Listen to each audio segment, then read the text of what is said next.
I was trying to figure out whether or not you could speak on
Good morning, everyone. This works. Everyone hear me now? There we go. Good morning. My name is Kayla Swanson, and on behalf of the entire team at Itasca Economic Development Corporation, we would like to thank you all for being here. We would also like to thank the team at Art Unlimited, the team at Pinnacle Marketing Group, and Visit Grand Rapids for preparing some awesome presentations for you guys today. With that said, I would like to introduce our first presenter of the day, Art Unlimited's own Elizabeth Chapman.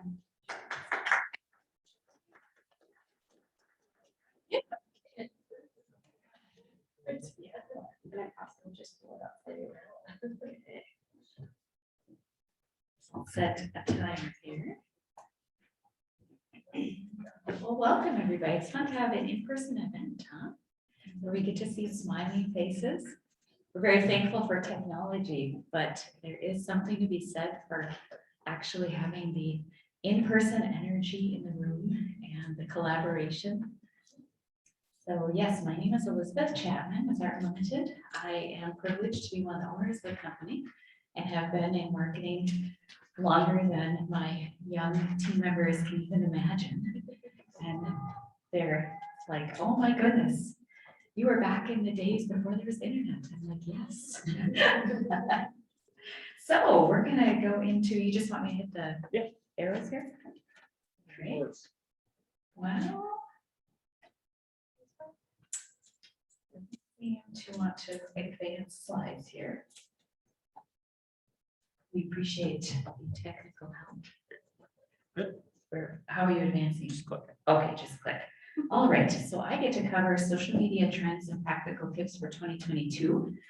And we sort of decided as a speaker group that if you have questions, feel free to ask them at the end of our presentations. We'll try to leave time for that. And another note, you may have some duplicate content that we may cover individually, but we also know that our brains take anywhere from 7 to 15 times of hearing a message before it actually sticks. So don't get frustrated if we repeat the same message multiple times, because we just want to make sure you remember that and can implement it successfully when you go back. Oh goodness. All right, just to start off, because we need to know how many people are on social media. It's pretty impressive. This is worldwide, and in billions. They expect by 2025 that we have 4.4 billion people on social media worldwide, which is an astronomical number. Like, if you think of that, the number of people you can reach in social media alone, that doesn't count websites, that's just social media and all platforms, is very impressive. So when you think maybe your social media isn't doing anything, think of all of those individuals out there that are watching and looking, and you may not actually receive any indication data-wise that they're actually seeing anything, but they're out there. So again, from 2017 to 2025, we've had a pretty significant increase in people on social media. And we know that during these last 20 months, the technology revolution has resulted in a lot more people being online, and especially active in social media, because they couldn't connect in person. Now, we also know that people spend a lot of time on social media. So the average time spent with specific media designated by age group and demographic. So this is especially important depending on what your audience is, as to who and where and when you interact with them. So there's different segments here, and I'm not sure, Kayla, if this is being recorded or, okay, so you'll have access to this data later on where you can go and say, oh, what about that? But what is interesting is we've seen a big switch over the past few years. The older demographics, so 65 plus, they have really embraced social media.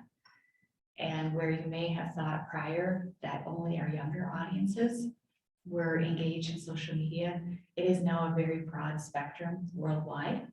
So at any point in time on any social platform, depending on where they live, you can find someone that matches your audience and the people that you want to connect with. So just remember, there's a lot of options and they are all out there. We just have to find them. This is another trend that we have seen in the past 2 years is people are migrating because of the telecommuting options now for our labor force. They are choosing to switch places where they live. So we see that up in the North Country, right? We have a lot more people coming and moving home to be near family members or loved ones, or they have a emotional attachment to this area. And that's something IEDC is taking advantage of in their Thrive Up North campaign, and really connecting with those individuals that maybe have this opportunity. But it's also switching where you may want to target. If you're thinking of targeting and or new locations where you may not have considered to reach markets that you may have thought always reside in a certain area, reconsider that. So that's one of my tips. Don't immediately identify a certain geographical area that historically worked really well. Reconsider that some of those individuals may have moved because they have new options available in their realm of finance and other locations. So this is very interesting. Minnesota, as well, as you can see, has seen a pretty significant migration rate. So some of the top platforms, so if you're thinking about platforms and how they've changed in 2021, how many of you are on 4 or more of these platforms? Are you on more than 4, 5 plus? Yeah, it's a lot to keep track of, number one, but we're also seeing that more people are on more platforms more often versus a couple of years ago, they were just maybe on 1 or 2. So they've expanded their platform usage, and specifically last year and this year. So that's another tip. If you are only on one platform, make sure you possibly think about expanding your platform usage. And the social media tools now that I'm sure other presenters will talk about more in depth, they allow you to cross post. So consider that as a tip as well. Platforms are also switching spots. So historically, there was really no change in the rank of platforms, but we've seen some pretty significant growth and some switch ups in the bottom tier of social media. And it's something to watch as well. If you haven't considered some of the newbie platforms, they are growing in popularity and something to keep track of. So some of those, if you didn't hear of TikTok before the past 2 years, you've probably heard of it now. It is specifically a emerging trend along with Telegram. Granted, we have our old standbys of Facebook, Instagram, and WhatsApp, but we are seeing some new players emerging in the field. And it's pretty interesting to watch from a historical and longevity perspective. So TikTok has hit 1 billion users and more. It continues to grow every day. Personally, I don't engage a lot in TikTok, though I'm aware of it due to the field that I get to live in. But a lot of people are on TikTok all the time. Like they TikTok their whole entire life. It's the new thing, right? You video everything. I'm like, well, is that an invasion of your personal privacy? I don't know. But if you're an avid TikToker or not, reconsider TikTok. So that's one of my tips as well. It is becoming a leader.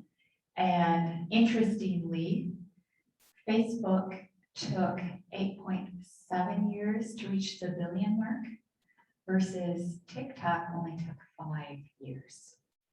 So we are seeing that people are moving platforms quickly and it's growing even quicker than we had anticipated in the past. So it's another tip. Be aware when you see new platforms, keep an eye on them because they are surging in popularity quite quickly. People have less loyalty to their old platforms and are more willing to add a new platform into their social media repertoire. It's also in the news. So TikTok is being used by news anchors. We have the privilege of speaking at the public access state conference. And those individuals are using TikTok and other platforms that may not have been considered legit, shall we say, in the past, but they are now.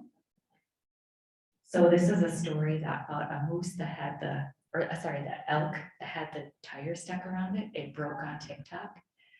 So breaking news happens on TikTok now, people, and not just all sorts of weird dance videos. Again, Telegram is another thing to keep track of. I'm not sure if you remember, but a few months back when a lot of the platforms that were very popular, Facebook included, were down for at least a day or more, depending on where you were in the world. TikTok surged in Telegram surged in popularity. And so we notice pretty big shakeups happening when there's volatility in your traditional platforms. So Telegram is growing in popularity. Billions of users were reaching close to 2.5 or more. So keep track of Telegram. And they're also adding groups into Telegram. So you can form a group on this platform, whether that's a group of individuals that are interested in a specific interest, or if it's a client-centered group, a business-centered group, an IEDC group. We're going to see, I think, more groups coming to Telegram because it is a more encrypted, secure platform. So people feel a little safer with data privacy and sharing. So that's another tip to keep track of Telegram. We're watching it closely. So another thing that we should keep track of is where is all the money going? Money is a driver in any realm. And if we track the money, we can see what's happening. So year-over-year growth of media advertising revenue has continued to boom. And we don't expect it to go away anytime soon. It's becoming more expensive to advertise. And when you solidify your marketing budget or what you're going to spend, talk to whomever is helping you with that, because we anticipate that this next year will be even more expensive than the last, because we do have outside influencing factors that are going to be happening this year as well. So marketing is not going away. Instagram is also growing in the advertising share of Meta's platform. So Instagram is another growing platform that if you are not actively using Instagram, I would highly recommend that. And also to consider running specific ads or adding more money to your Instagram budget and your advertising spend. That's another tip that I can give you. Now, Facebook's average revenue per user. So all these platforms make money, right? And they want to make money. So different parts of the world have different advertising revenues, but the US, as you can see, is very high. They make a lot of money off of us in the United States off social media. Granted, worldwide, they do make money as well, but it's getting more expensive to reach our users. And the cost of that is continuing to rise, as you see in this graph. So again, another tip is make sure you're allocating your dollars wisely and diversifying your resources, because it is getting more expensive. The political climate does affect our social media and advertising worlds pretty significantly. So in this next year, we will see a greater influence because it's a higher election year. So we're anticipating that the spends will continue to increase significantly this year. The nice thing is after November, things tend to drop in price. So if you're a bargain basement buyer, you might want to save a little extra money for mid-November, early December. It does drop a little bit, not always, but sometimes there's some deals out there. So if you're shopping for some deals, save a little extra money for that time, maybe lock in some contracts or things like that with different media But they spend a lot of money and it impacts all of us, whether we like it or not. Spend by state, this is the political media spend by state. So Minnesota historically is a contentious area for the political parties. And we receive a lot of marketing dollars in Minnesota. Now, again, if you're advertising in other states, you might want to take note of this and determine that it might be a little more expensive in one state over another. If you are a nationwide company, you may want to focus some of your marketing dollars on some of the states that have a little lower, less political spend. You might get more bang for your buck there. So that's another tip. Granted, if you're marketing locally, you're going to be impacted no matter what, and I apologize. One of the trends that we are seeing is influencer marketing. So this is another tip to keep in mind. Back in the old days, I used to live in an area where there was actually a telephone line. And we used to call the person who listened to all the calls the gossip lady, right? She knew everything that was going on in the community. They have just rebranded that to call it an influencer. So the community busybody has a new upgraded job description, and they are in hot demand, people. Hot demand, they're called influencers. And they drive commerce. So different individuals now are advertising themselves, and they influence travel. They influence all sorts of things. So my tip on this side is find your community busybody and see if they'll promote your brand. Whether that's online in your specific interest group, or if that's in your actual small regional area, or if it's in the industry and there is a thought leader or a person who influences the decision makers, have them promote your brand. We know that in sports, there's influencers. We know all of these individuals, and we know them because they influence brands, right? Which brand do all of these individuals promote? Nike, yeah. Right? And some are not even wearing the Nike logo in these photos, but we all know that they promote Nike.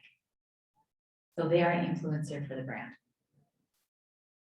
The North Face has also used this to their advantage by taking people that we may not know and making them influencers for the brand. So they have created a whole campaign and a movement where they take everyday individuals that are just doing the sports they love, sponsoring them, crafting media around them, videos, sharing their story. And they've become, in some cases, household names because of the brand. And so think about how you can take your brand and make that part of their story and your story as well, and you can partner together. So that's another tip. It can be on a small or large scale, but I know locally myself, I like certain products, and I will tell people about them because they do such a good job for me. And those individuals know that I tell people about them. So they'll give me free product to pass out, or cards or different media. And on a small scale, I'm an influencer for them. They provide me materials to pass. And so that's a small scale influencer. It doesn't have to be a big grandiose budget, a big video campaign. Just provide those people with resources to give away. There are also platforms that you can, and software that you can use to measure impactor and influencer performance.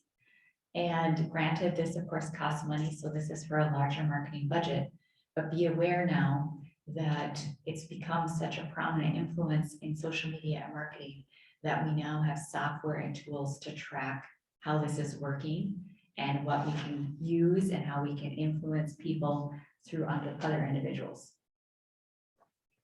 And again, remember that the message behind your product or service and what you're doing to improve the community and those around you influence buyer behavior, specifically on social media, because social media can be so transparent that you want to make sure there's a message behind whatever you're doing. And ideally, it's to improve those around us and to create a better community and a better society. And that causes people to connect with your brand or to influence others. So I'm going to dive now into specific platforms and some of the updates.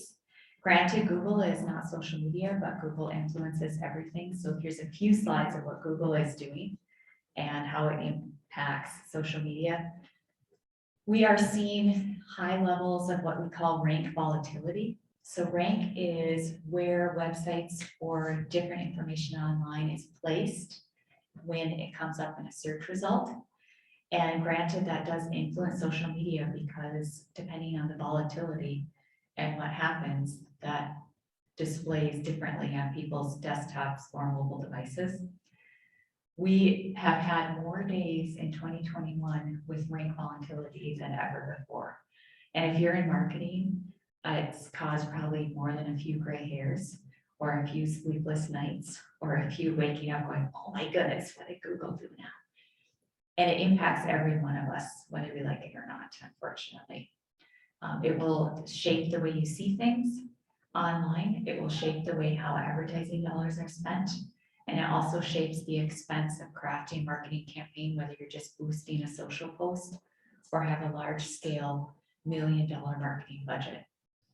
We're not exactly sure why Google is doing all this. Sometimes I think it's just them being mean to us, but you know, it's okay.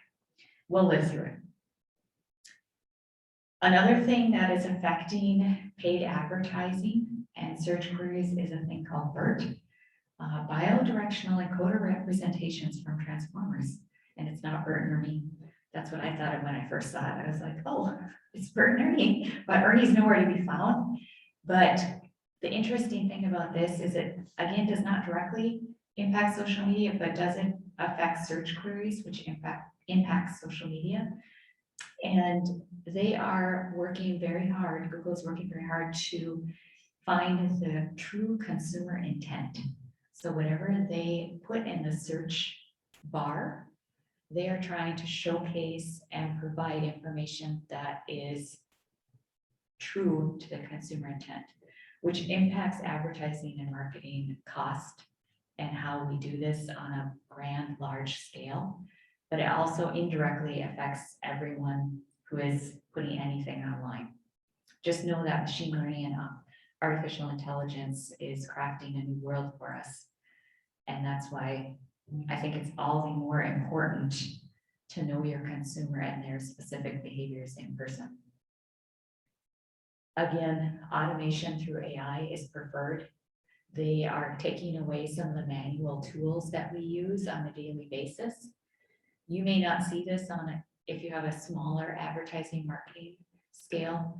Eventually you will, but on the agency side and the larger marketing campaigns, we're seeing this every day. We don't have as many tools as we did before, and it's causing us to go back to some old school tactics, which I think is good, right? It keeps us sharp, but it's also can be a little frustrating.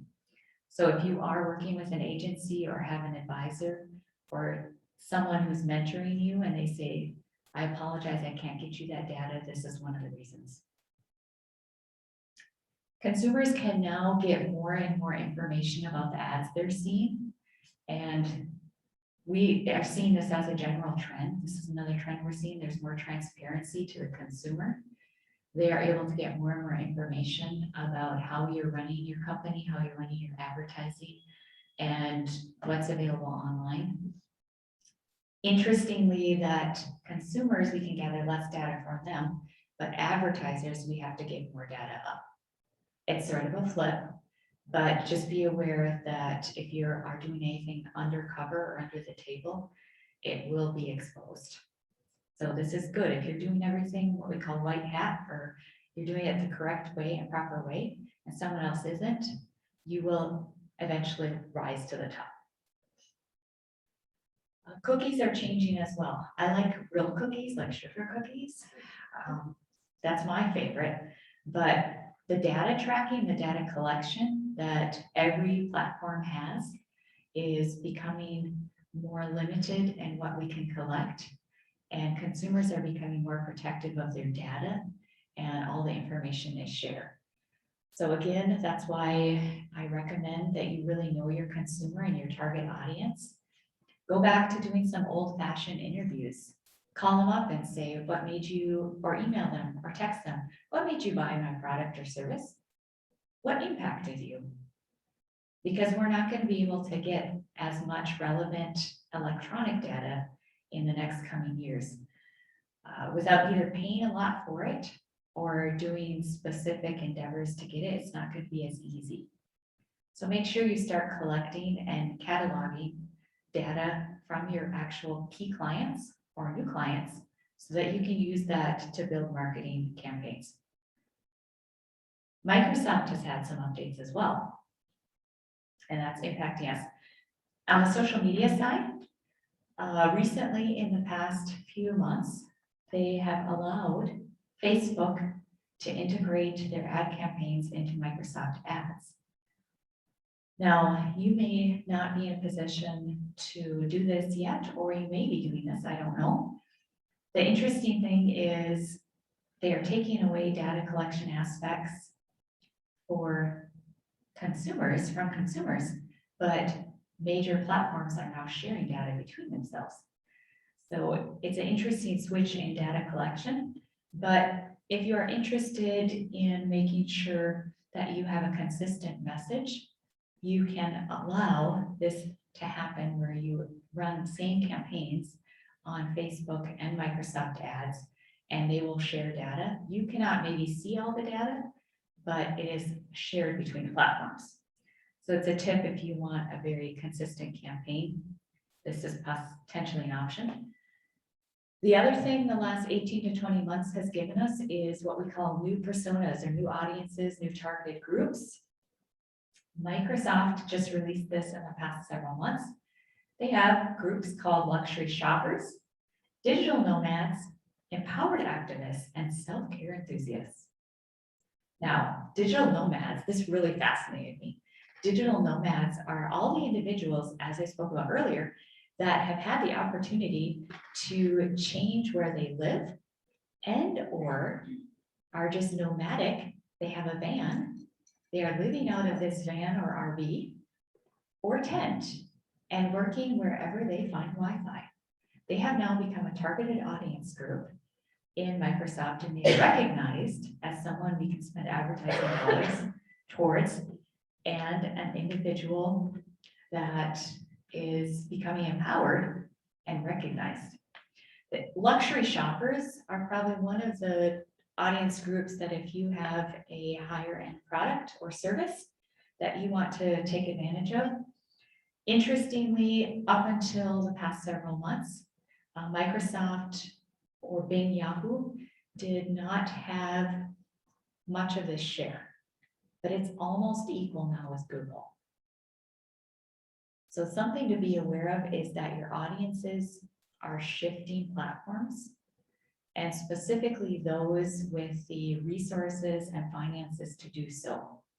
They're making conscious decisions about where they spend their time online. So if you are trying to reach a luxury shopper, those are defined as those that have pretty much unlimited financial resources to do whatever they would like. They purchase products that make an impact in our society. They purchase products that are high end and they have high quality. And they purchase products that give them the status or the image that they want to portray. So there's other classifications. You can look these up online if you want to see specifically how they're targeting these audience groups. This is sort of funny, but it struck me and made me laugh. You can now not advertise funerals on Microsoft. So if you are a small town florist, this could be a bad thing, but they're not allowing any end of life advertising, and that includes funeral arrangements. So interestingly, you cannot do that anymore in Microsoft. I'm not sure how their thought process is on that, but just something to be aware of, and it made me chuckle. Audio and podcasts are something that is an emerging trend over the last little bit. If you have not heard of Clubhouse, It's something to take mental note of. It's a social audio app. So this is all people just talking. And it started in 2019 and now, as of last month, has over 10 million users, active users. And it may be an opportunity if you have something that people like to talk about, you might want to check out this social app. Also, audio has gone into multiple other platforms, such as Facebook Live, Reddit Talk, Telegram voice chats, Twitter Spaces. There's lots more audio options than we ever had before. And personally, I can say that I have engaged more in audio podcasts and different things in the last year and a half than I ever did before. And it may be a new target market or a new platform group that you need to explore because it is growing. Audiobooks, now there's not many stats on audio yet, but audiobooks are expected to grow into a $15 billion industry by 2027. Now, you may not think that's very much compared to other advertising platforms and dollars, but the growth rate is what struck me. Anything with a 25 to 30% growth rate is something to take note of. So audio is growing. And podcasts, you may not be able to see it, it's pretty small up there, but it actually had 1.1 billion in revenue in 2020. And so a tip, think about audio. Yelp, you may not be familiar with Yelp. We don't deal with Yelp very much in our region, but it is growing. We have the opportunity to get a little bit more Yelp data because we're a preferred Yelp partner and as an agency. And the reason we do that is you may or may not be a fan of Yelp, but they hold a certain market share that is very influential and it offers some interesting data. So if you're thinking about Yelp, I recommend that you go with an agency. You don't specifically have to go with us, but find a representative that will help facilitate the conversation with Yelp because it gives you more leverage. Here's some pros and cons of why you may consider Yelp. To be honest, we never thought about Yelp in rural areas, but with the transition of individuals moving and the digital nomads, we're seeing Yelp grow in popularity in areas that we did not even consider before. So the nice thing if you work with an agency is you can get a report of information before you even consider this platform, and they will give you the potential opportunity in the geographical region you request. And that will give you more information to make a better buying decision. Yelp now offers keyword analytic reports and gives you information on the impressions and the clicks through Yelp. And it also offers targeted heat mapping and call tracking. So if you've not considered Yelp before, it might be something to keep in mind. And it is on the fringe of social media platforms because it's a review platform. So there's social engagement there and people use it to track social behavior because of the restaurants, the entertainment aspects of Yelp. So my tip is if you have not considered Yelp, it might be another tool to throw in your toolbox. The other thing about Yelp is they are still collecting data. They have not stopped collecting data. Where other platforms have drawn back on their data collection, Yelp has not stopped. So what we're going to find is that you're going to need more platforms to collect the same amount of data that we used to get all off of Google and Facebook. We also are able, now they're able to allow agencies to integrate their Yelp data with the open API. So you even get more than you did before. YouTube, now I know we have a specific segment on video. So I'm just going to cover this really quick. The trends, video continues to grow over the past several years.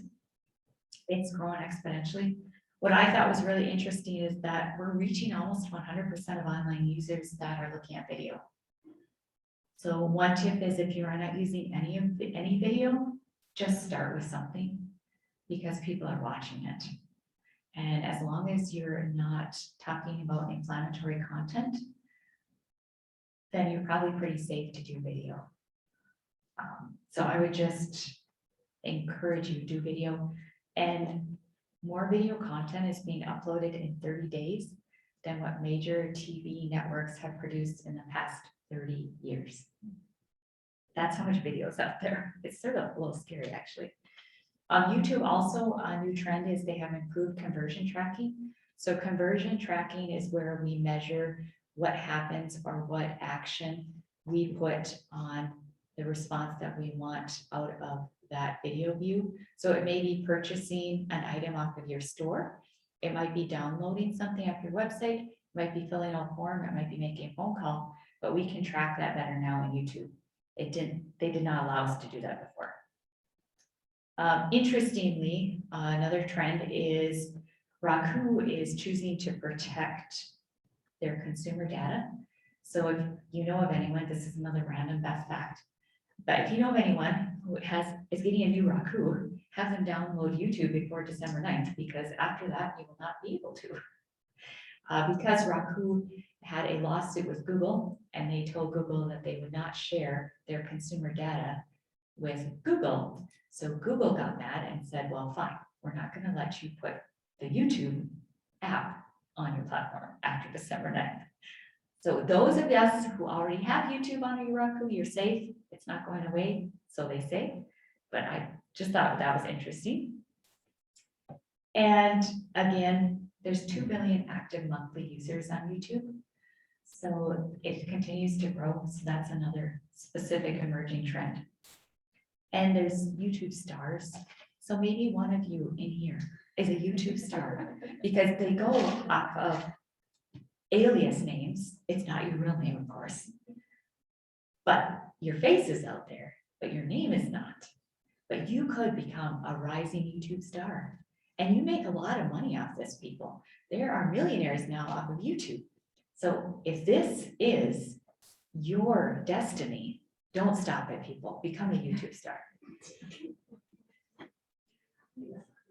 Video continues to sell to consumers. So here's some stats on it, but 2/3 of shoppers say an online video gave them ideas or inspiration for purchasing.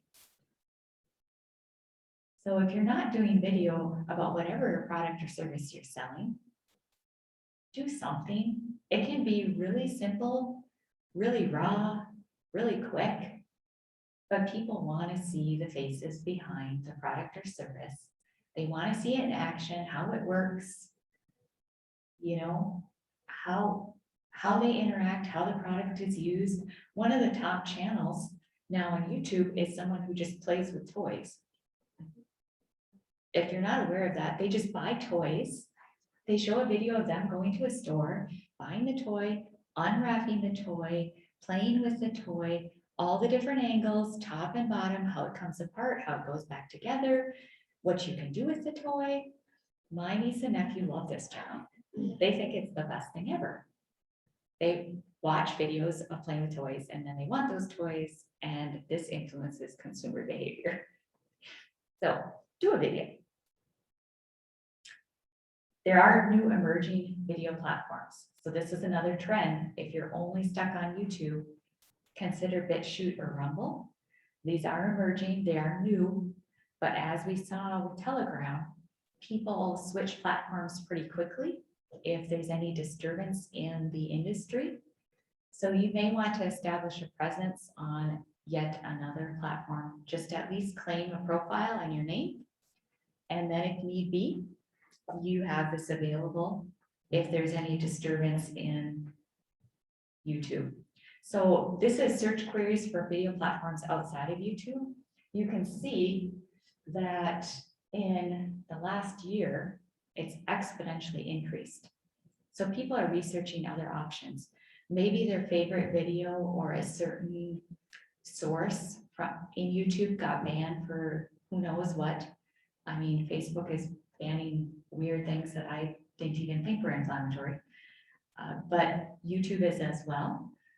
So they have pretty strict criteria right now, and some of the criteria they only know.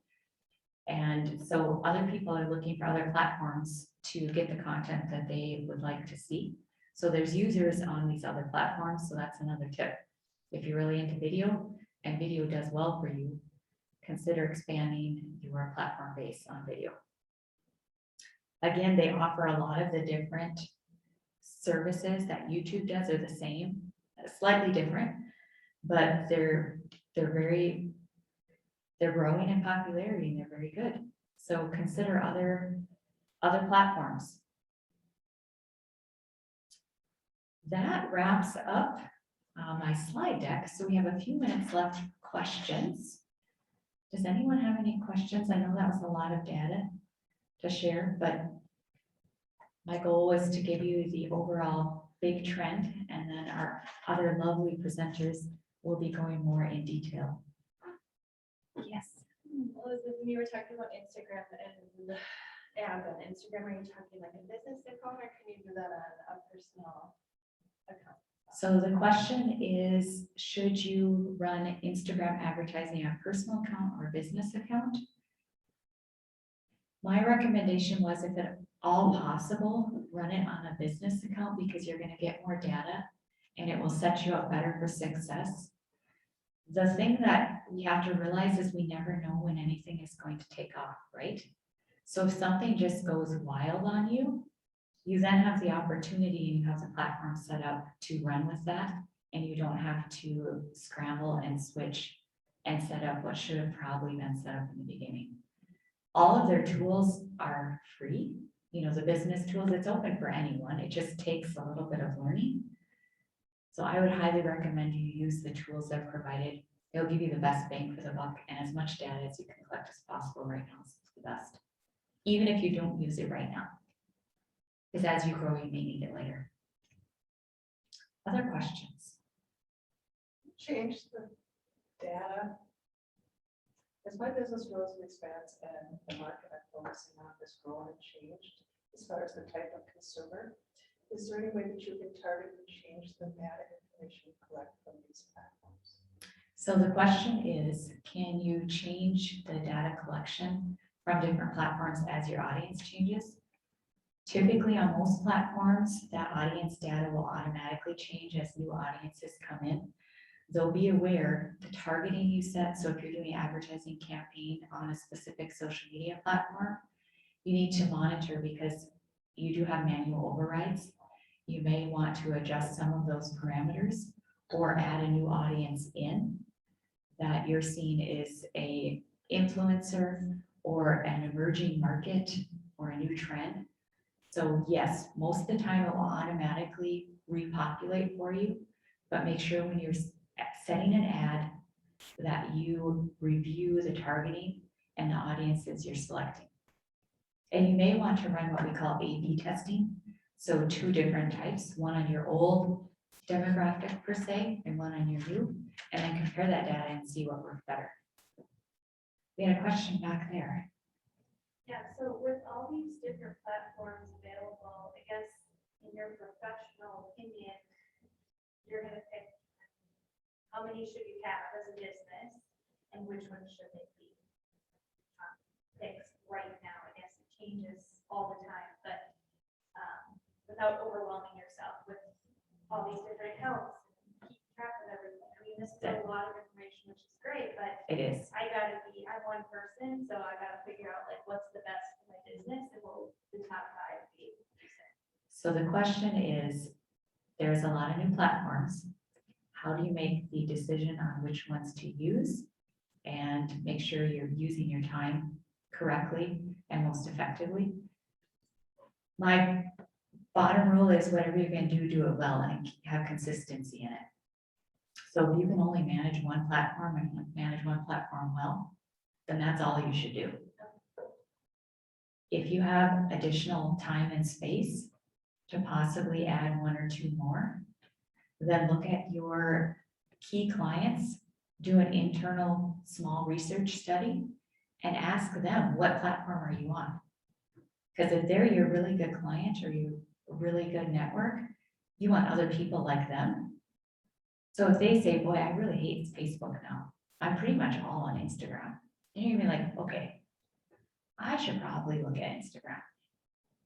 So I would do an informal, small research study with your key contacts and see where they're going. Because that's gonna give you the best data. And it's going to influence what you potentially do in the future. But again, whatever you're gonna do it well and be consistent, because that's gonna pay off versus you being on 15 platforms and being inconsistent about it. You're not gonna see any great return off of that. All right, do we have, I think mine was 45 minutes, so if you have any other questions, feel free to talk to me during the day or during lunch. But I know that you're gonna get some great additional data from our other lovely presenters, and I will hand it over to Kayla. Thank you, everybody.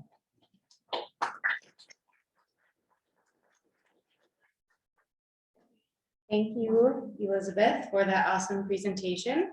Next up, I would like to introduce Autumn Ricke. She will be showing us the great value behind video content and how we can use that to leverage our success. So please welcome Autumn to the stage.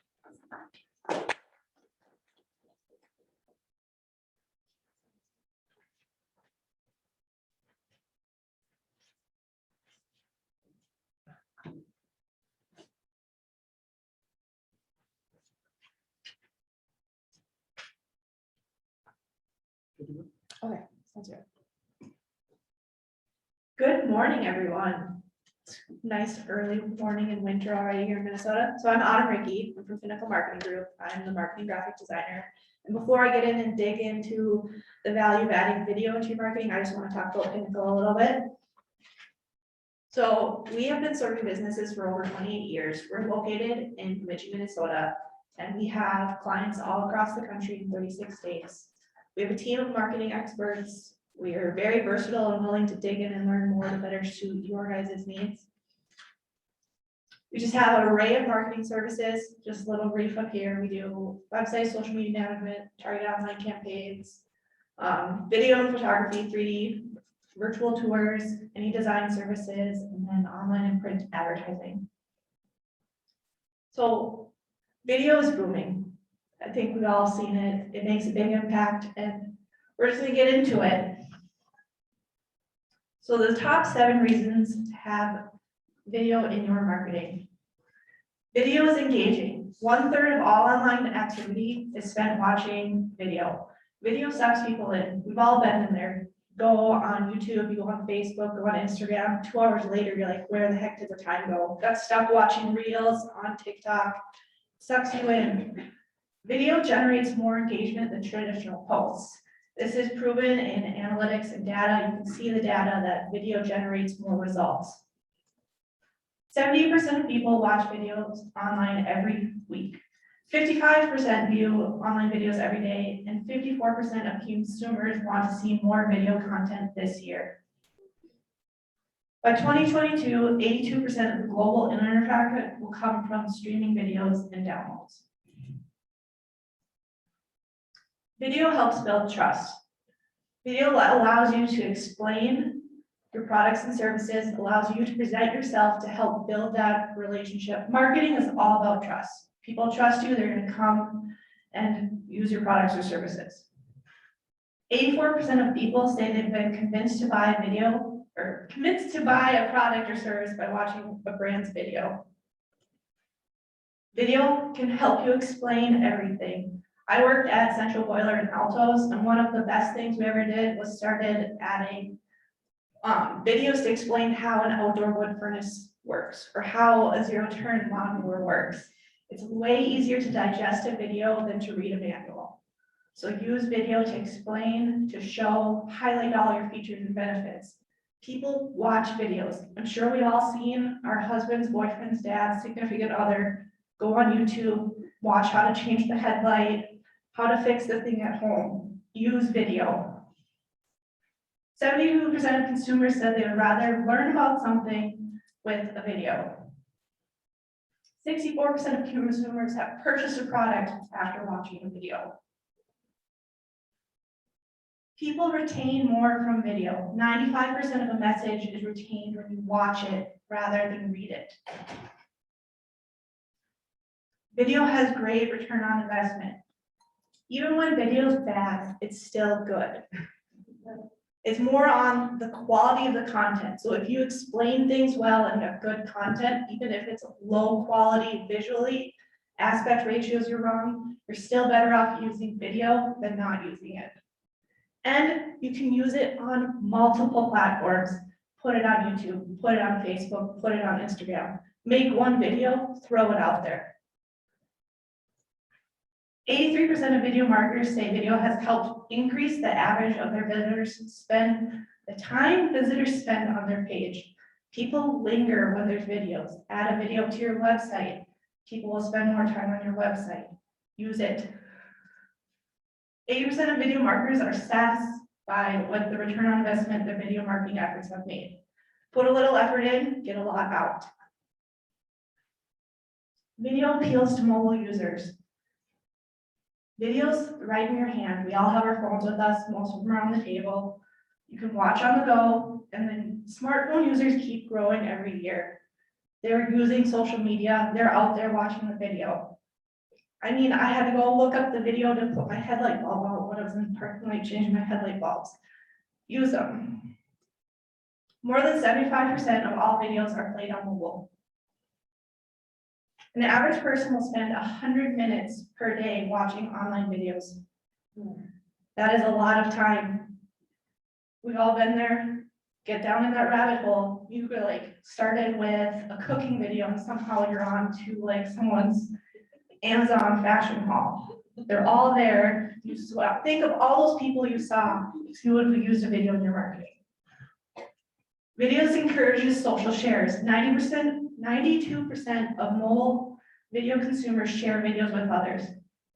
You know, you see that funny video, you share it to your significant other, you share it to your mom, you all zoom it out there, but if that's someone's product video, that's getting their brand and product out there. Social media gets 12 times more shares than text and images combined. Videos get more engagement.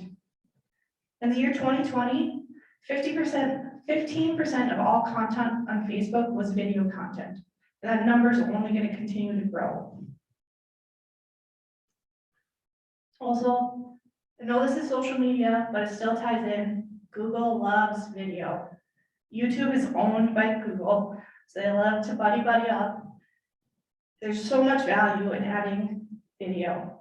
Video adds different ways to get keywords to help your SEO, get you found on multiple platforms, builds you up in multiple ways. The most popular platforms for sharing video are YouTube, then followed by Facebook, LinkedIn, then Instagram.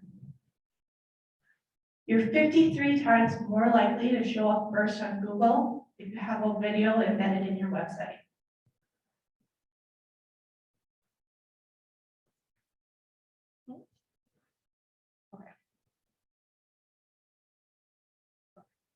So what's happening with social media video? Short form video is taking over. We've all seen it, the TikTok, the Reels, the Shorts. Those short little 2-minute videos are coming back. Wine's back, guys. So platforms are making changes. Instagram switched their focus this year. They switched from being a photo app to a video app. They wanted to leverage that action that their competitors are getting. YouTube added shorts. So instead of having the Explore tab, there's a Shorts tab. It's basically like being on TikTok. They're those short little videos, the vertical format. And then Facebook also added Reels. So the Reels you see on Instagram, they're on Facebook as well. These platforms are shifting. Globally, half the videos that were produced last year were less than 2 minutes long. So it's not, if you even make a video, it doesn't even have to be that long to get attention. So here are some tips for you guys to make videos yourself.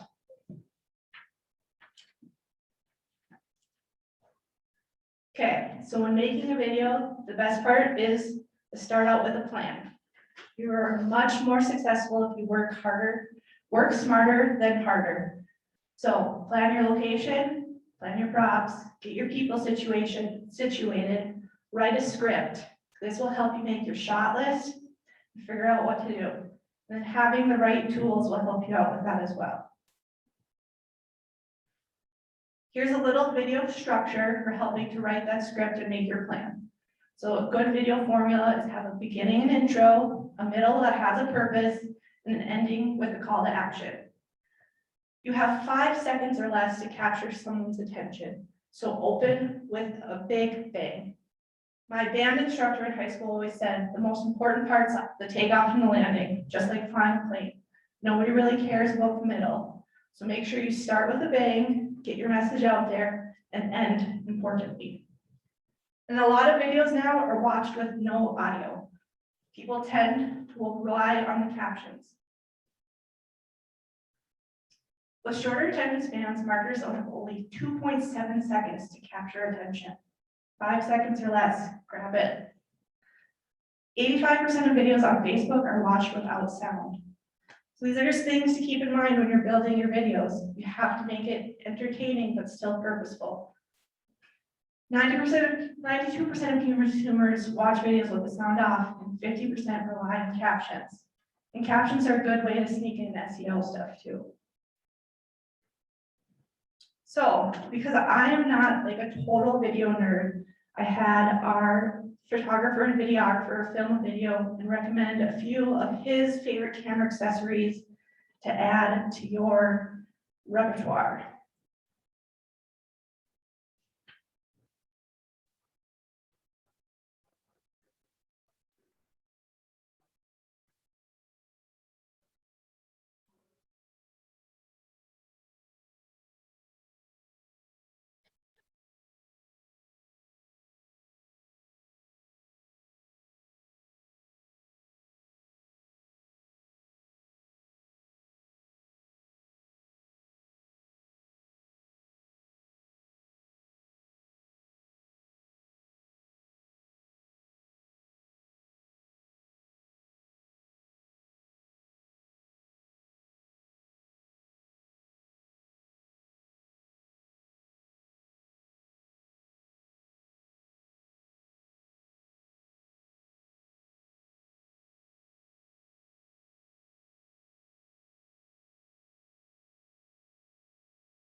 John's awesome.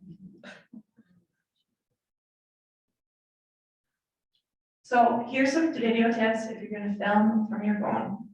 First off, clean your lens.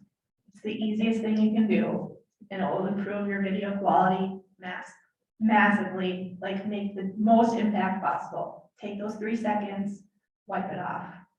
And then I am not a very stable person when filming videos, so I always have to use a tripod or a gimbal or something.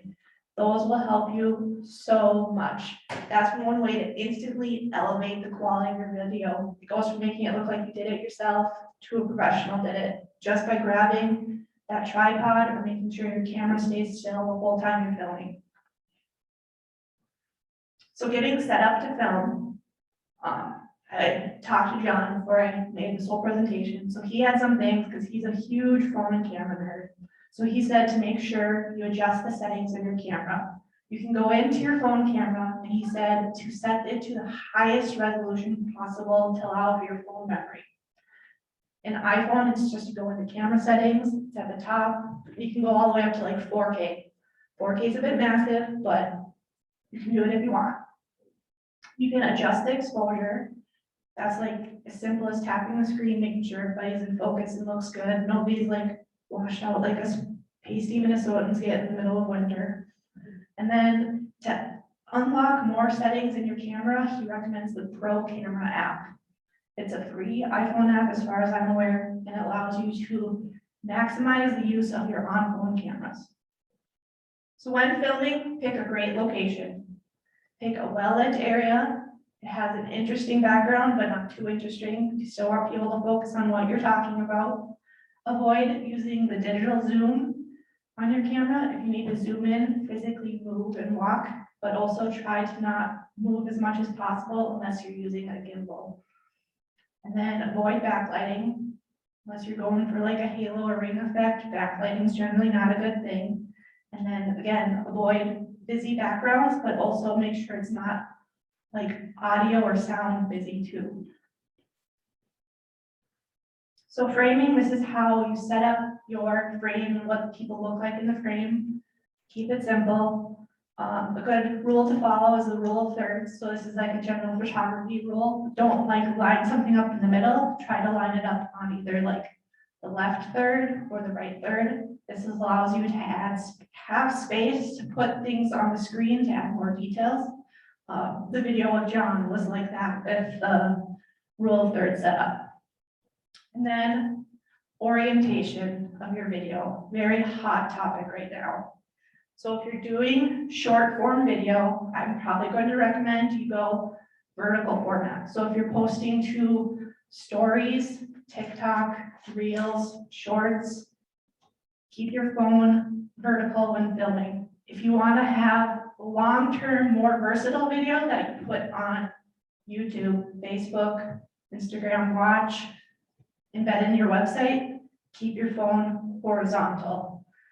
People think short form video is going to go away soon or eventually. So if you want to have more longevity with your video, continue to film horizontal. So unless you're an Instagram star or somebody else, horizontal video is recommended. But if you want to be trendy and with it, vertical.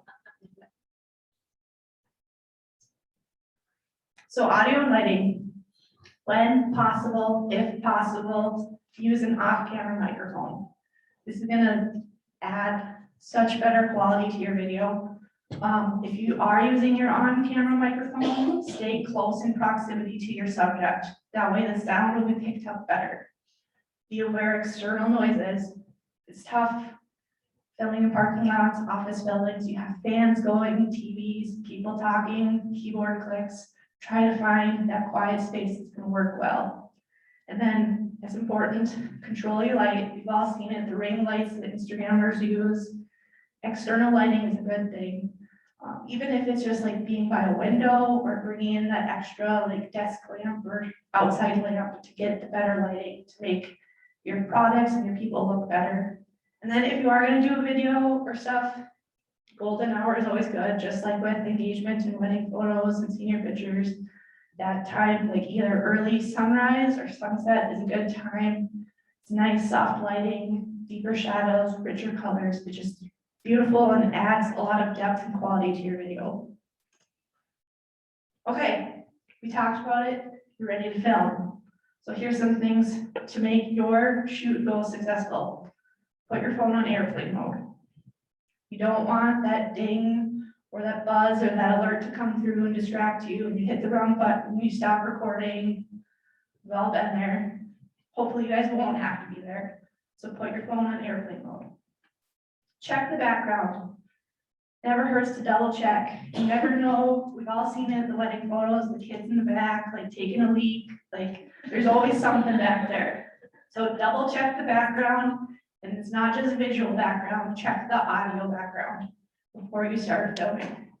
And then again, is your phone orientation correct for your goal or outcome? Sometimes it doesn't hurt to double check, you're getting ready to go, you still have your phone vertical. Turn it horizontal. Or if you're the other way, and you're doing a TikTok, put it back to vertical. Just be aware of where you're going and is the orientation right for your goal. If you're panning, pause at the start of it, then pan, and pause at the end of it. It makes your pan so much better and allows for better cutting and editing when you're in your post-processing. Smile and have fun. You're here to show your brand, your personality, and your knowledge. Don't look like you're talking to the Grim Reaper the whole time. Inject some personality, make it fun. People engage more with fun videos, and it's gonna look more fun and enjoyable if you're smiling, enjoying yourself. And we know it's challenging and stressful, and filming videos normally isn't fun, but sometimes you have to be willing to do multiple takes. It's better to do it 3 times and make sure you have it good in at least one of them than to do it once and have it filled with mistakes. And always get that extra footage, get that B-roll, get the cars rolling by, and just random beauty shots of all the products laid on the table. This is good footage to add in to cover up those mistakes. And then add interest. Try using the slow motion settings on your phone or do a time lapse. These are all good things to add in to add interest into your video. So you filmed your video, now what do you do with it? You have to put it together. Some of it's easy, you don't have to do much, and the others you want to make it very complicated and beautiful. So this is when post-processing comes into place. This is where you're going to use that B-roll, that extra footage you got. You're going to use this to add interest and cover up any clips or edits or mistakes that you made in your talking skill. Some good software and apps that we use or recommend to use is Adobe Rush. This is free through Adobe, has great tools in it. It's good auto tracking, lots of tutorials to explain for you how to use it. Just great. Again, the Pro Camera app for unlocking additional settings on your phone. And then if you specifically have an iPhone, Luma Fusion is a good app to use for video editing, and then good old iMovie. Has all the tools. If you're just getting started, there's plenty of tutorials out there on the web that can help you get moving and learn what you need to do to make your own basic DIY videos. And then to add level and professionalism to your videos, background music just takes it there. I know with Reels and TikTok, you should probably be using trending audio, grab something from there, but if you want something that you can reuse and put on your websites, grabbing royalty-free music is always a good, smart decision. And there's plenty of royalty-free music websites. Just Google them. There's like freesounds.org or .com. Any of those are great sources for background music, sound effects, all that fun stuff. I know it's always fun to DIY and do it yourself, but you guys are busy. You're running your businesses, so you don't always have time. So that's when it's a good idea to hire a professional. You guys don't have the time. They have all that equipment. They have the gimbals, the tripods, the lighting, the neutral density filters. They have the experience. The video quality is also there. They have the 4K cameras. They can do more without that much investment. And then the finish, they can add those animations in, the background music, the professional voiceovers. They can bring up the quality of your video. It's great to DIY. There's still times that you should totally DIY. Like if you're a hair salon and that lady came in and had that amazing hair transformation. She went from like Princess Diaries, Mia before and after. Great moment to document. So video's fun. Video adds immense value to your marketing. People learn through video. They retain more through video. And there's great ways and reasons to DIY. But if you guys have any questions, I can always give more information.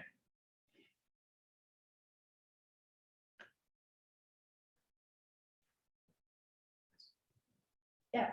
What's your favorite video? My favorite video platform. So right now, I'm totally hooked on Instagram Reels. I will sit there for like at least a good 3 hours after work, just scrolling and flipping. I have to be cool because we have like, I know I look young, but I'm one of the old people at work now. So I have to keep up with the youngins, so I have to watch the TikToks or the Reels so I can know what to talk about at work with them.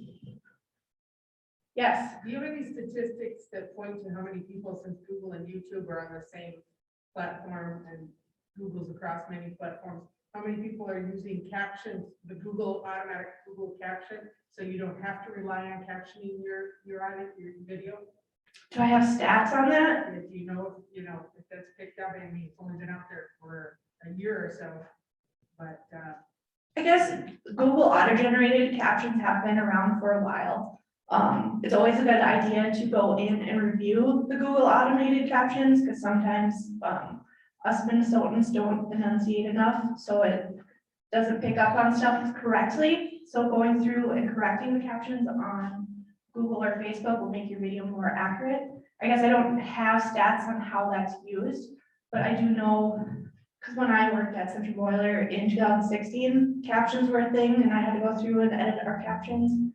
So it's a resource and a tool that's been there, and it helps Google crawl those. So if you put the words that I read spoken in the video into those captions, it just gives another source that can be crawled to bring more search results to you.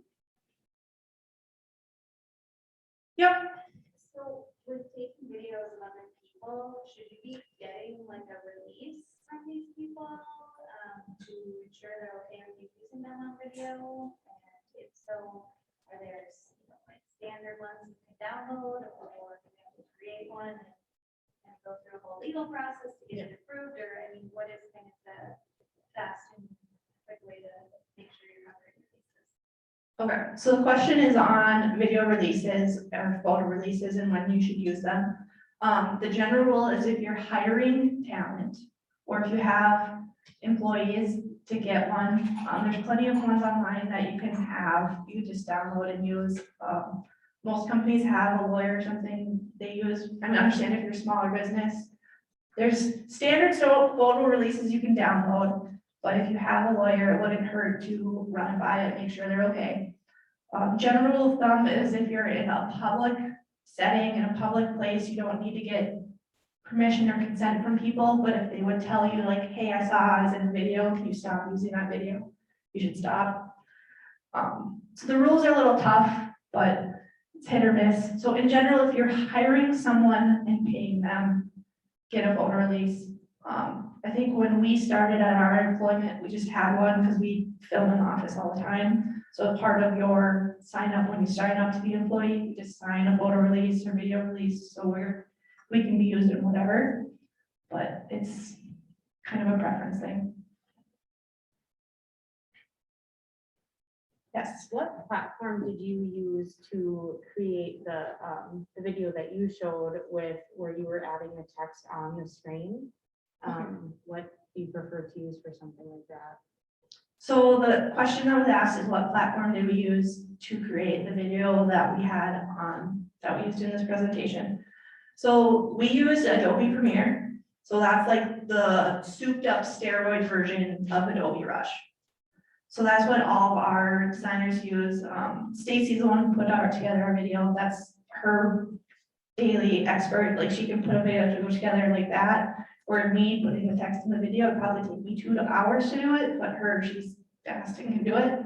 Adobe Rush has templates and stuff in it that allows you to add in features like text. Then there's also like phone apps that have similar stuff that makes it easy. I think one that I used in the past was like InVideo.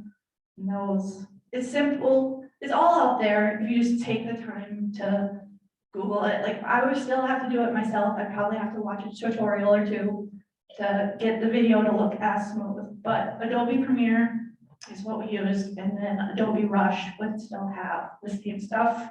You can do that in iMovie as well.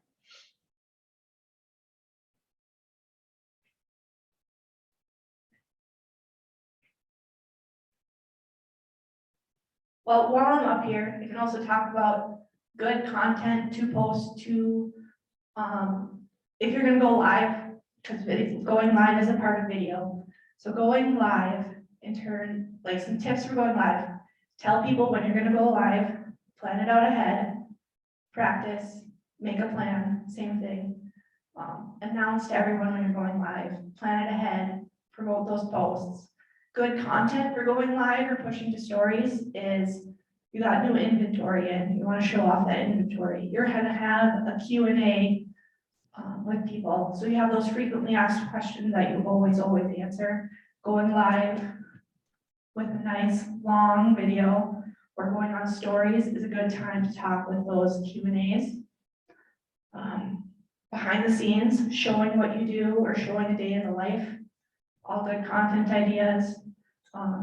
Good for stories is posting polls or any other interactive things, answering those questions. You've all seen them on Instagram and Facebook, the questions you can type in the answers or the polls you can interact with. So posting interactive video content to your stories or going live and engaging with your audience is a good way to leverage video as well.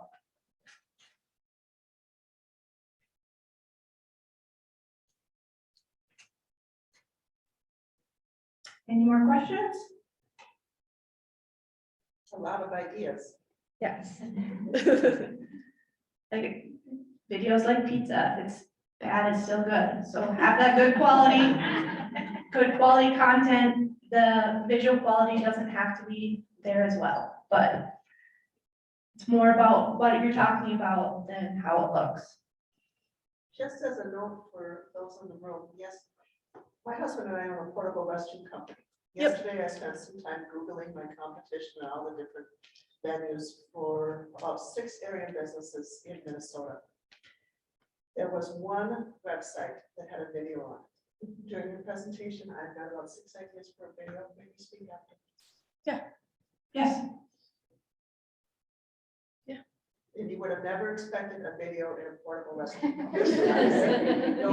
And for the record, our secretary did a small video that she sent out to a staff member or to a customer, and it was simply, we've got a flushing toilet unit that's just like a camper restroom. You have to push down on the attachment. He could not figure out how to use the restroom. So I went spiral, my foot is showing in the video. Yeah, there's great ways to do that, like even if it's probably TMI or too much information, but like when I worked at Central Boiler, we started putting QR codes on our stuff. So it's like, oh, you're trying to replace this bulb, scan this QR code, immediately takes you to that tutorial on how to use it. So put a QR code in the porta potty, teaches you how to flush it. Another good thing for going live or stories, tutorials, DIYs, share the knowledge you have. You guys know the most about your business and your products. Teach people how to use them, explain what you do, show your people, show your personalities, build that trust, show you know what you're doing so people can trust you more, to engage more with your business and your products.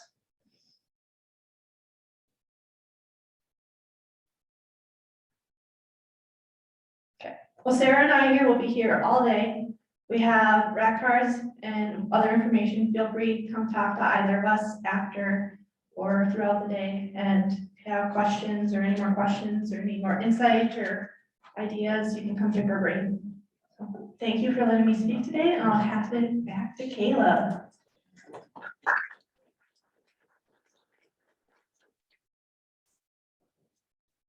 Great, thank you, everyone. We are a little above schedule, so we're going to take about a 10-minute bathroom break, fill up your coffee. I know we all need that this morning. So give you about 10 minutes before lunch is served.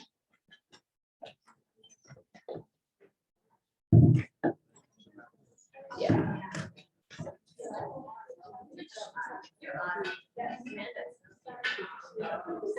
She's part.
I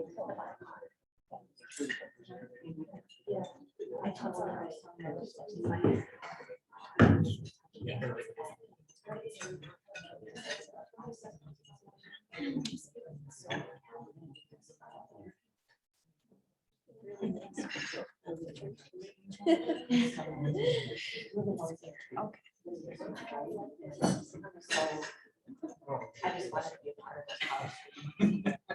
She's upstairs.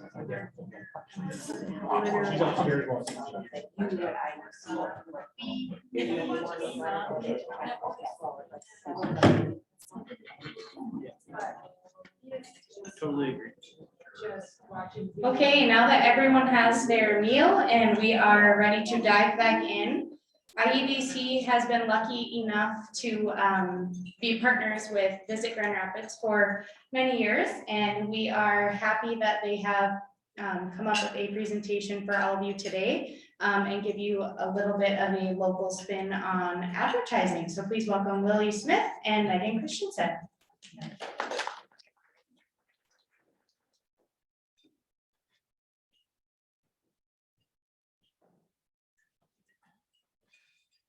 Good afternoon, guys.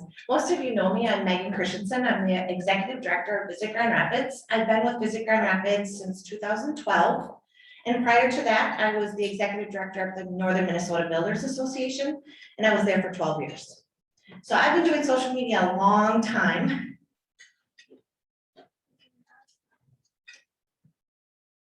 There we go.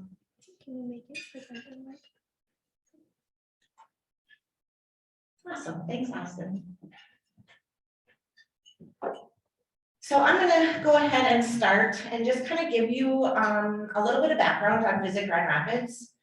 So we're a destination marketing organization that markets and promotes the Grand Rapids area. So when I say the Grand Rapids area, there's 2 destination marketing organizations in the county, and most people don't even know that.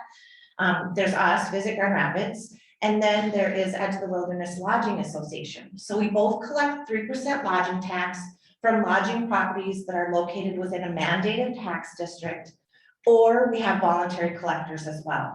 So we represent 31 lodging properties that are hotels, motels, a B&B, Airbnbs in the city limits of Grand Rapids. And then we have 2 townships that are mandated as well, Harris Township and Bowstring Township. Those are primarily resorts.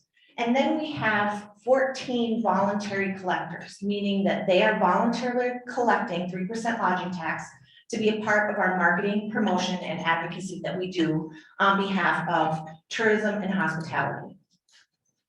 So we at Visit Grand Rapids started doing social media. We primarily had 2 accounts, Facebook and Twitter, in 2010. This was before I started. In 2012, when I started on February 1st, 2012. We had about 2,000 likes on Facebook and just over 100 on Twitter. What I realized is the Facebook page at that time was called something else. It wasn't Visit Grand Rapids branded. It was more of a fan page for the Grand Rapids, Minnesota area. And we had rebranded it through another company that we hired for web services and social media development to help us do that, because it's not an easy process always to change the name of your social media account. We had lost administration rights. There was a lot of things that we had to go through that first year to get things kind of revived, making sure it was branded to who we were. And really the focus then of the page became more visitor profiles. We have a lot of locals that follow Visit Grand Rapids, but we wanted to make sure that the main focus, because that's who we are, is we market and promote to attract visitors to vacation here.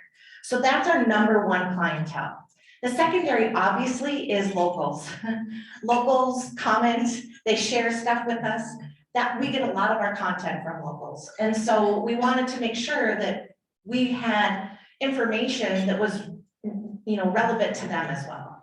But we don't have the spaghetti feeds on our event calendar and our social media. We love those and we celebrate those individually on our own, social media channels. It's just Visit Grand Rapids needs to be the what's happening in the area. So in 2015, we hired a social media strategist that helped us with this Midwest Fishing Network contest. And what it was is we were vying for the top position Midwest Fishing Town USA. We did win, so it was a very cool contest, and we grew to 15,000 followers. So it was a great campaign, cost us just shy of $20,000. We went through this contest, we awarded like a fishing trip package and some other prizes. We partnered with about 15 other businesses, and it got us to 15,000 followers. In addition to that, we had a lot of email signups. So there was a twofold to the contest. You had to go and like our page. And at the time, back in 2015, Facebook allowed all of this, right? Things have changed.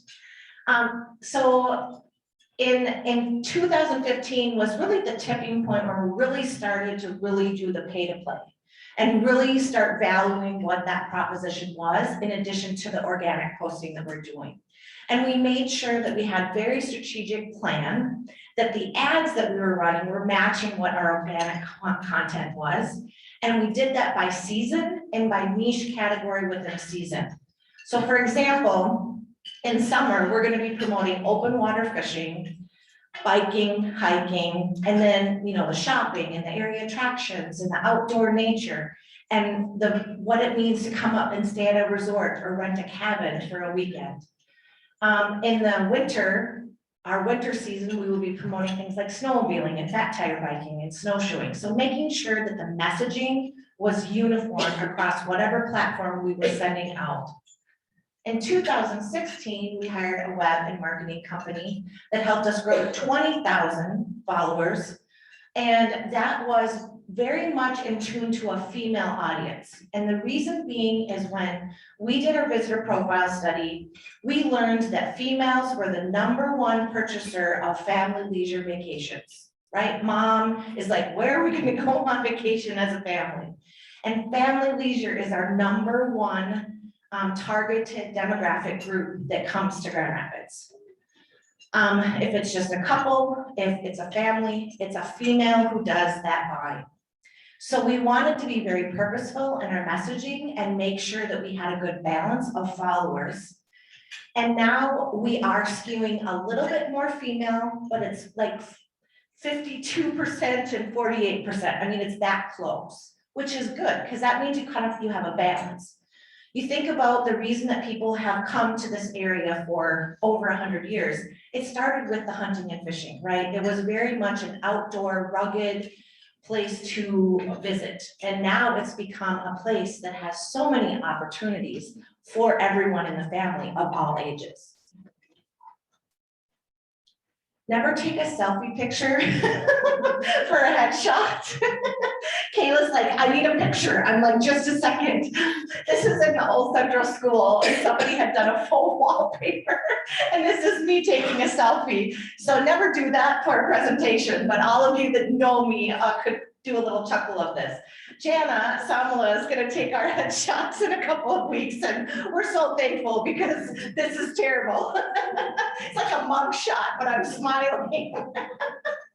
So I've been the executive director, like I said, for a little over 9 months. I got my degree from Concordia University, St. Paul, with organizational management. My experience has been 20 years in marketing, promotion, and advocacy on behalf of business in this community. My husband and I have lived here since 1997. We came here because of jobs. And he started at Pieper company as a computer programmer. Now he's the IT director at ASB, and I started at Arrowhead Promotion as their HR manager. So that's how we came to be here. We have 2 children, 21 and 19. Both went to the high school here, graduated, and my daughter went to ICC. So that's kind of a little bit about me. I'm going to switch it over to Lilly, and Lilly really does our day-to-day social media. I had started in 2010 doing social media. Otter Limited was one of our vendors that helped us. You can do this. We know that you have the capability to do this. So I went from posting like once or twice a week to posting 3 times a day on 5 social media channels. So it is possible. I think the more that you do it, you become more comfortable and the time becomes less because it's easier for you to do and you're not so concerned about all the little details. I remember when I wrote my first blog, Art Unlimited helped me do this too. I was like, what? Nobody cares what I have to say. And so I think with a little bit of guidance and a little bit of help, paying somebody to kind of help guide you through that is very encouraging and helpful. Hello, everyone. It's kind of nice to see some friendly faces. My name is Lilly Smith. I'm the marketing coordinator for Visit Grand Rapids. I have worked for Visit Grand Rapids for a year and about 3 months now. I started as an intern. Luckily, in the midst of COVID, I found one so I could graduate. I graduated from University of Wisconsin Stout. Shout out to IEDC because they're really the reason I moved up here. Austin is my boyfriend, so he's kind of the reason I moved up here. I have enjoyed living in Minnesota. And it's been really awesome to work at Visit Grand Rapids because I've been exposed to different outdoor rec opportunities. Example, dog sledding, never thought I'd do that. Now I feel like I've been in a Balto movie. But things like that, you can make social media fun. Just some background about me is I have, in the past 4 years alone, have managed 7 organizations, Facebook, Instagram, TikTok, Google accounts, Twitter accounts. If it's an account, I probably ran it at some point. I originally got started into marketing and business in high school when I was a part of a DECA program. Going into college, I was going to be a teacher, and most people look at me and think, oh, she's an elementary school teacher. I'm not. After doing a short internship in Tacoma, Washington, for a boating company, I was like, oh, wow, there's a lot you can do on social media. You can get a career in it, and I did. So, like I said, Facebook, Instagram, Twitter, all those platforms I've had a lot of experience in, and including social media in your business organization can add a lot of fun to the workplace, and just increasing your overall awareness is we're going to get into what Facebook ads and Instagram ads can look like, and really how simple it is to be able to create one so your business can thrive in a different way that maybe you're just putting a little bit of money into it. Maybe you want to put a lot. It's a way to grow your business. So first off, if you haven't already set up a business account, that's the main way you can do Facebook and Instagram ads. First thing you do is connect the accounts. Typically, if you don't have Facebook and Instagram already connected, you're going to have to go into your account settings in Instagram. I will also note that Kayla will have this presentation so you guys can see it, and our contact information is at the end. So if you have questions or have a hard time connecting your accounts, we're here to help, because when I first connected some accounts, it took me so long because Facebook and Instagram do not have good instructions. I will tell you that. Going back to connecting your accounts, once you have that done, the first thing you do before doing any kind of ad is, what is your goal? Do you want more followers? Do you want people to message you on Facebook Messenger or any kind of or Instagram? Finding your goal first is the best place to start before creating your ad. Second would be choosing which type of ad. In Facebook, because Facebook and Instagram are owned together, you could do gallery ads, single photo, automated, boosted video ads. And in my next slides, we're going to go into more deeper of what those ads look like and how to kind of create them. Next is going to be choosing your photos, choosing your headline, and adding a description. And you always want to add a link so they can click a button on your ads, just so then you're connecting them to your other social media accounts or even your website or your e-commerce site. And then last but not least, you get to launch the ad. The serotonin in your brain is probably excited once you click launch, because you get quick results with Facebook and Instagram, and that's why I like to be able to run ads through them. So our first ad is a boosted post. And if you are just getting into ads, this is a really quick and easy way on Facebook. This is an example of a 4th of July post I created, and we had a lot of really good turnout from the post originally. And we're getting calls like, hey, where are the fireworks this year? So we're like, let's put $25 for an ad for a few days so people can kind of see it and we're not getting so many phone calls because people have seen it on Facebook. So this is just an example of what my post looked like. It had our dates, our link, and then I put $25 into it and it reached over 3,000 people for only $25. And we had 69 likes, 2 comments, and 42 shares. That is the big part about Facebook ads is when you do a quick boosted post like that, 42 shares means that 42 people share that, and those 42 people, that post popped up on other people's timeline. So this is a great, quick, easy start to get into ads. So our next ad that we have is a single photo, and then I also, this is a single photo ad. It's one photo. The title, it needs to be under 25 characters. So our title is Let's Hit the Trails.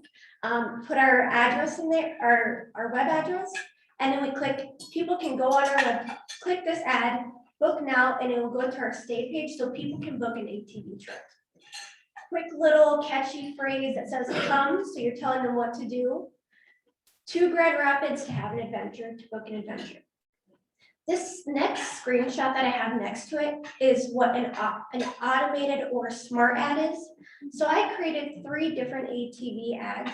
And during the month that I had run this ad, I went and checked back and I saw that my last ad was not running well. So what I did was I paused that ad because then it gave more time and more money to the 2 other ads that were doing well. Facebook, what it'll do is with the algorithm and who's clicking your ads and the links, they will put that ad on what the target audience is. Trying to think about how I phrase this. Based on if who's liking that current ad, they'll find similar audiences to that. So our next one is a gallery ad, and I have a quick little short video just showing what a gallery ad is.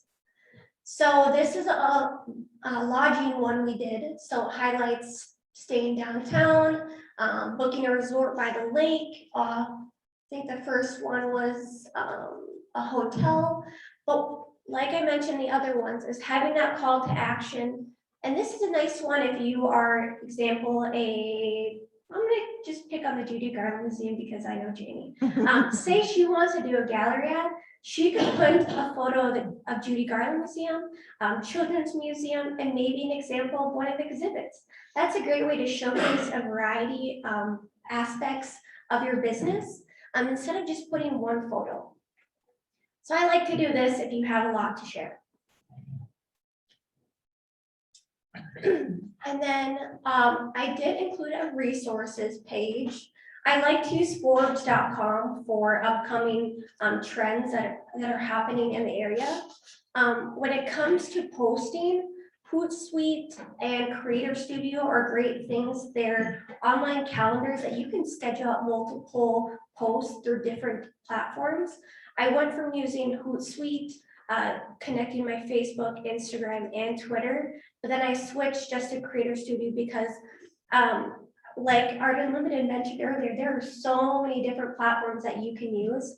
And we decided at one point to take off Twitter just because we weren't getting the time, we weren't getting the return on investment that it had at one point, but just due to us being a tourism bureau, it just wasn't working. And then look at what similar businesses or organizations are doing. Say you have a photography company, look at other photography companies and see what they're doing to boost their social media and how you can also create similar things. I wouldn't say copycat, but looking for other ways to phrase things that work for you. And then of course, we are going to pitch to follow Visit Grand Rapids on TikTok, Facebook, Instagram, and you can even steal ideas from us. And then, so next, we're going to just talk about some tips for organic marketing from a local perspective. So number one is be authentic with your social media. And second would be go live on social media sites. We've talked, I think, between all the presentations today, it's video, video, video. How can you use video? A great thing to do is when you do an original video, save as an MP4, and you can use it on different platforms. Say you do a Facebook Live, you can save that video, share it on Instagram, upload it to TikTok, and just add a few text box or add a different sound. Reuse the video because not all of your followers are on the same platforms, and even if they are, that's just another way to have them see the content. Next would be start with small goals and become comfortable. Like I mentioned earlier, we had so many different social media sites, but it's okay if you know a site isn't working for you to stop, reevaluate, and potentially bring it back in the future. Just because we don't post all the time on Twitter anymore, doesn't mean our site's not there, and doesn't mean we can't come back to it if, say, we're to boom again. Next would be comment and support the people around you. If you look around in the room, you probably recognize that some of these people have businesses near you or share their business information. I like to always mention Lakeler Vintage. She always shares Wings and Willow stuff and says, come shop next to me, or come. That's a way to bring other people to businesses next to you and just also support the businesses around you. So definitely you guys like, comment, share, support your local businesses. And then next thing is plan ahead by sharing upcoming sales, events, weeks or months in advance. It's great if you can get your message out sooner than later, because then you can just reuse that content, share it again to remind people of what's happening in our community. And then I did throw in a TikTok that I have created here because, as we mentioned, everyone thinks that TikTok is for the younger generation. No, I've seen some grandmas on there. I've seen moms on there, dads on there. I'm on there. It's a fun site, and you can definitely spend hours on it. I think I spent an hour on it before bed last night. But Meg, do you want to click play?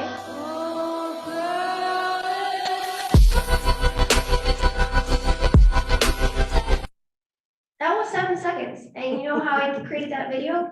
I uploaded all those I uploaded long clips into TikTok.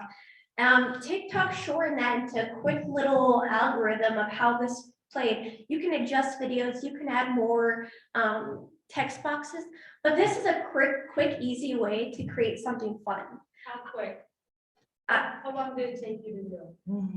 Probably 10 minutes. As a newbie. Really? Yeah. Try it out, see how long it takes you, and if you have issues, my cell phone number, my work number is on there. And the fun part about this is you can upload this to Facebook, you can upload this to Instagram. Cross platforms by resharing stuff is not a bad thing. You can do it. And you can even save this video and use it as a video ad. So that's just another way to just reuse content. We want to just kind of go through this pretty quick because ads can be intimidating. We want to give you guys time to ask questions.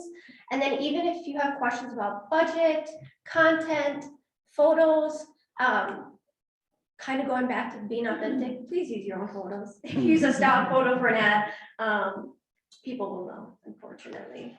But a great way to get photos is do a photo contest. Quick, easy way to have people comment photos, and then you can use them. People love to share their experiences. So, yeah. So real quick, we just want everybody to kind of give us an idea of what type of businesses are here, and then you can kind of ask us some questions specific to your business. So we have Art Unlimited and Pinnacle here, IEDC, Center Studio. I'm from vendors. Okay, oh, you're, hello, you're Mariah. Yeah. Maria, sorry. I'm Armand. Armand. So's Jenna. Photography. 13 Main and Mervolo. Awesome, Stained glass of glass. awesome. Northland Portables. ICTV. Video. Grand Rapids Chamber of Commerce. Studio Garden. Things in what was art gallery and custom framing. Henderson Family Dental. Awesome, Habitat for Humanity, Free Store. awesome. In the city. Okay, so one of the things that Lilly and I thought would be interesting, so you guys were commenting on TikTok, so I'm gonna start there. So I think the biggest thing for us is just getting over that fear of doing it. So that's number one, right? We all are like, seriously, I'm gonna make a fool of myself. And video especially, people, we've really found like working with small businesses, they're like, I am not gonna be in front of that. I hate having my picture taken, so you know that mugshot. I am always behind the camera, so I don't have to be. So I think that you just have to get over that fear. Because it is fun, it's not, social media in itself is not meant to be this heavy place where you're supposed to put 15 hours a week in. It's supposed to be part of just you marketing and promoting and talking and engaging with your consumers. So I think that's the first thing, because once we got over that, it was a lot easier to take on new things. I'll be candid, Lilly still does TikTok. But I think that, you know, if you're just a sole person, I've been there many times, been the sole person in the office that does it all, so I get it. But if you can partner with somebody, so for example, we partnered Linda and Kathy Ledoux together, because they're not that far apart. We're like, one of you take one video and the other one take the other video. You don't even have to be in the video, but sometimes it's just helpful that your voice is there, because that's you. And you are that business. And I think that that's the other thing, and people, they don't want to be in it, but people want you. They come and shop at your business because you've built a relationship with them. And so that's a part of it. I think that being real and authentic, we now only use our own images. So when I started, we were sued by Getty Images. And we ended up settling out of court for, I think it cost us $3,500. Okay, so just learn from us that it is not worth it.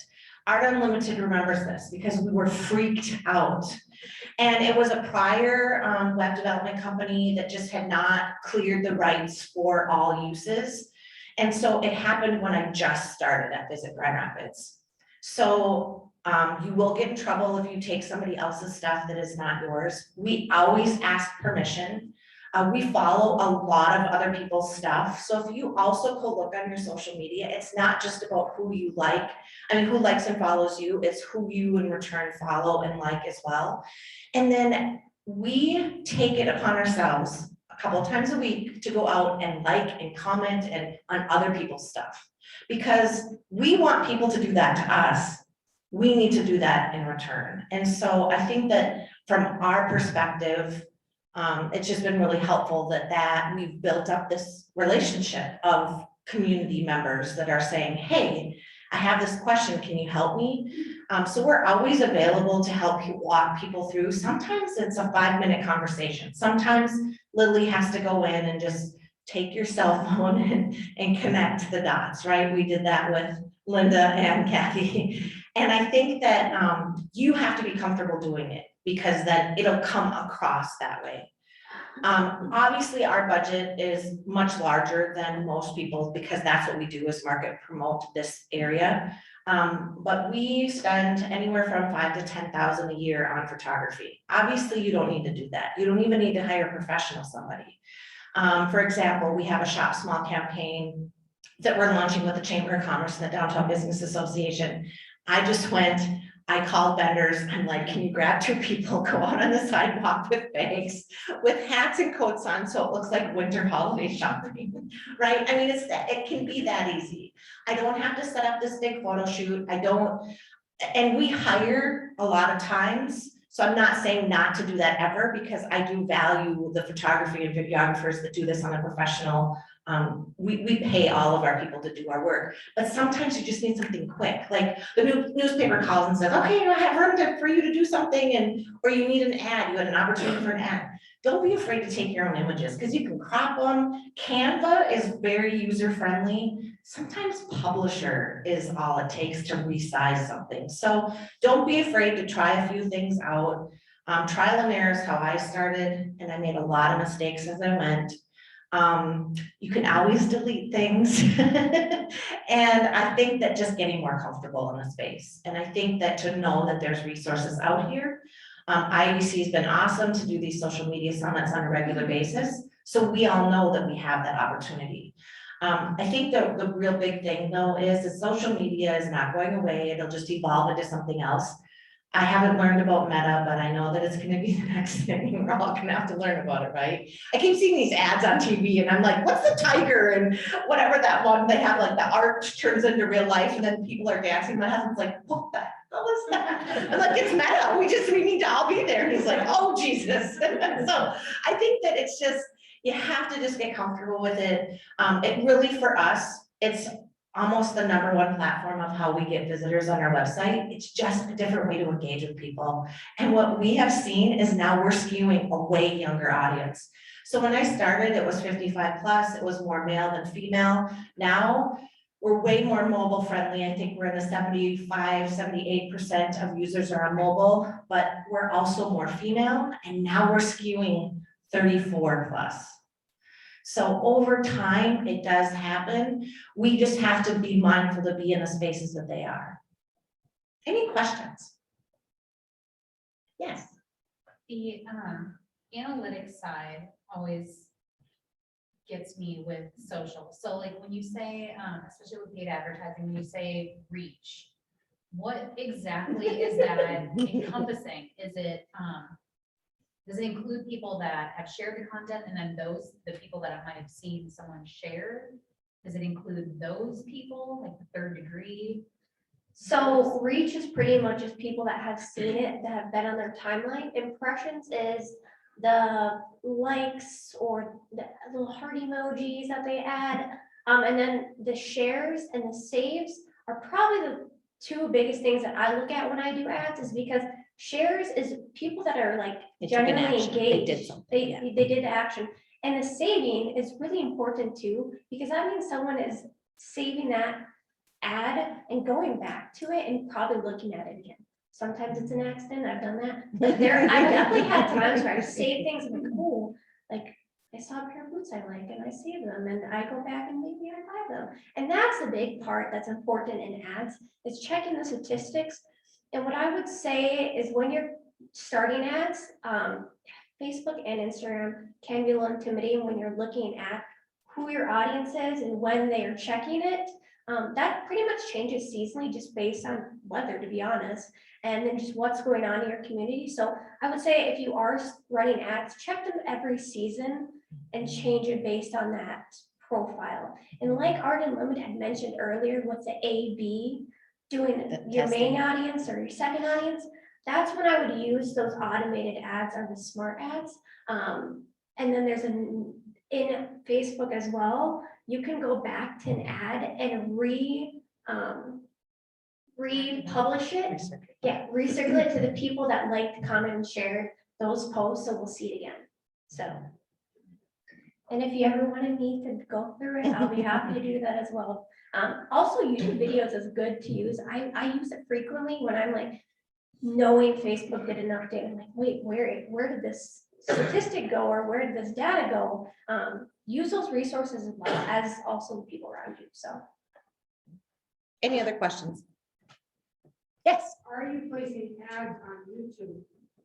So we have a company that does our pay-per-click ads for us. So they do Google responsive digital ads, they do AdWords, and they do YouTube for us. So we're doing pre-roll video through YouTube. We are gonna do some connected TV next year.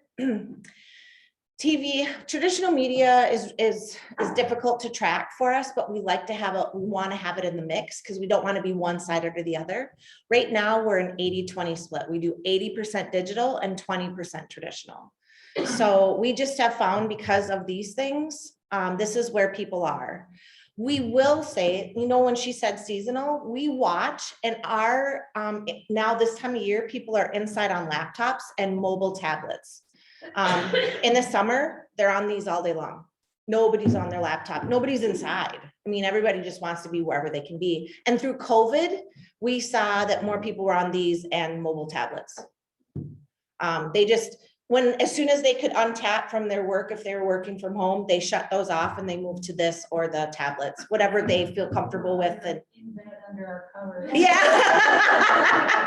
I have a quick question. How many of you have ever done a Facebook or Instagram ad?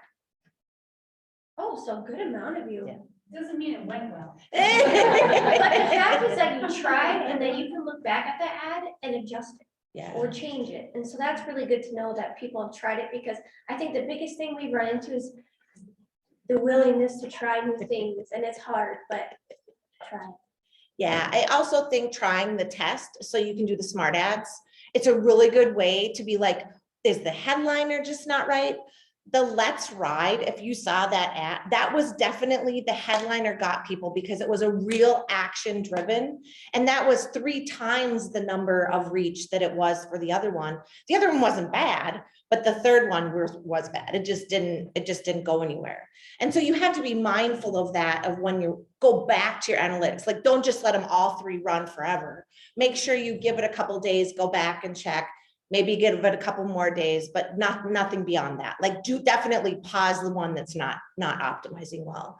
And we tell whoever we work with from an ad agency standpoint, we make sure we tell them that too, because we don't want to spend money on 3 or 4 ads the whole entire time, right? That would be a waste of our money too. But you want to make sure that you're optimizing the ones that are the best to optimize. So that ad, just going back to it, that was 30 days.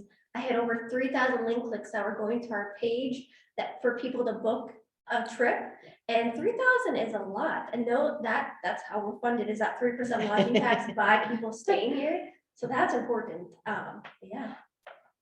Has anybody used the comment sold platform if you don't have an online? I know Benders was using it over COVID. Tara Paulson was doing these little videos. And we're going live tonight and comment sold. So comment sold is a platform that allows you to sell your products. And then you do these live Facebook feeds. And then it was a way, if you don't have a point of sale on the back end of your website, it allows you to sell online. And let's be honest, during COVID, when businesses were shut down, you had to get real creative. And Benders, like, they stepped up their game. They were like, okay, we don't have a point of sale on the back end of our website. We're going to have to do something, because otherwise we are making no money for weeks and months, right? We just didn't know. So I think that, I don't know that that's necessarily going to happen. I think that our governor is a little scared to like do a complete lockdown, but I do think that we're going to start to see that people are not going to be as wanting to come in, and especially for holiday shopping. Right now, our numbers are high in this area, as we know. And so I think making it easy for you to connect with your potential customers and making it easy for them to shop. We had other businesses that we found that they would call and they would do a little, like, what is it called? Video call. And then they would walk around the store and go, okay. And they're like, I want that. And blah. So it's like, if that's the way that, put that out there on social media, that you're willing to do personal shopping videos where you can connect with people. It might be the difference between no sales that day and $150 sale. I mean, you just never know. And so I think we just need to all be in that space, because we definitely right now are in a very peak time. My daughter works at the hospital and she's like, we don't even know where to send patients anymore. So yeah, it's at that point where it's not all people are being hospitalized for COVID, it's people that are in for surgery and people, but where do we send people? And so then people are going to be a little worried about going out and physically shopping, right? So to compete with the online world of shopping, make sure that your consumers know that that's maybe an option that they might not have known was an option. Something else, Downtown Business Association. So we are doing a meeting tomorrow. So anybody, you don't have to be in the Downtown Business Association, but the new director of the Chamber of Commerce will be there, so you can meet him in person. If you're not a member, it's okay, of either organizations. We're doing it at Old Central School. Lilly and I are always available to work with anybody that's interested. We're just here as a resource in the community. It's not something that we're going to do for sale. I'm not competing against those that do it for a living. We're just the 5-minute call, like, hey, I saw that you did this. Can you, like, did that work? Did it not? Those kind of things are nice because we're a local reference. We're doing social media all the time. And now we're going to be learning this meta and whatever the new thing is. And so we're kind of a nice resource for anyone to use. If you have events, send them to us and we'll also promote them on Yes. our website and our Facebook page. Yes. So that's the events page is one of our #1 pages that people view. And so making sure that you're sending us your information so that we can help you market and promote what that is. How we doing for time, Kayla? think you're good. Okay. Well, thank you guys for coming out today, and a special thank you to IEDC for inviting us and putting us on. Thanks, guys.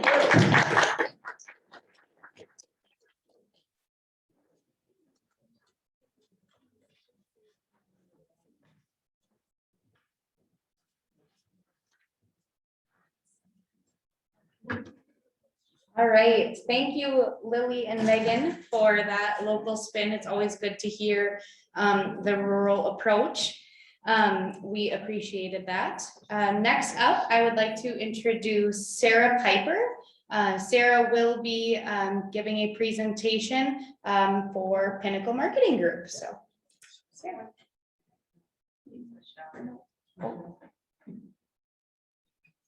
Oh, yes, Michelle. Michelle will be going for Art Unlimited. Want to make sure Austin's got his stuff together, right? Yeah. Yep, that's right. I was wrong. So Michelle Lexvold will actually present.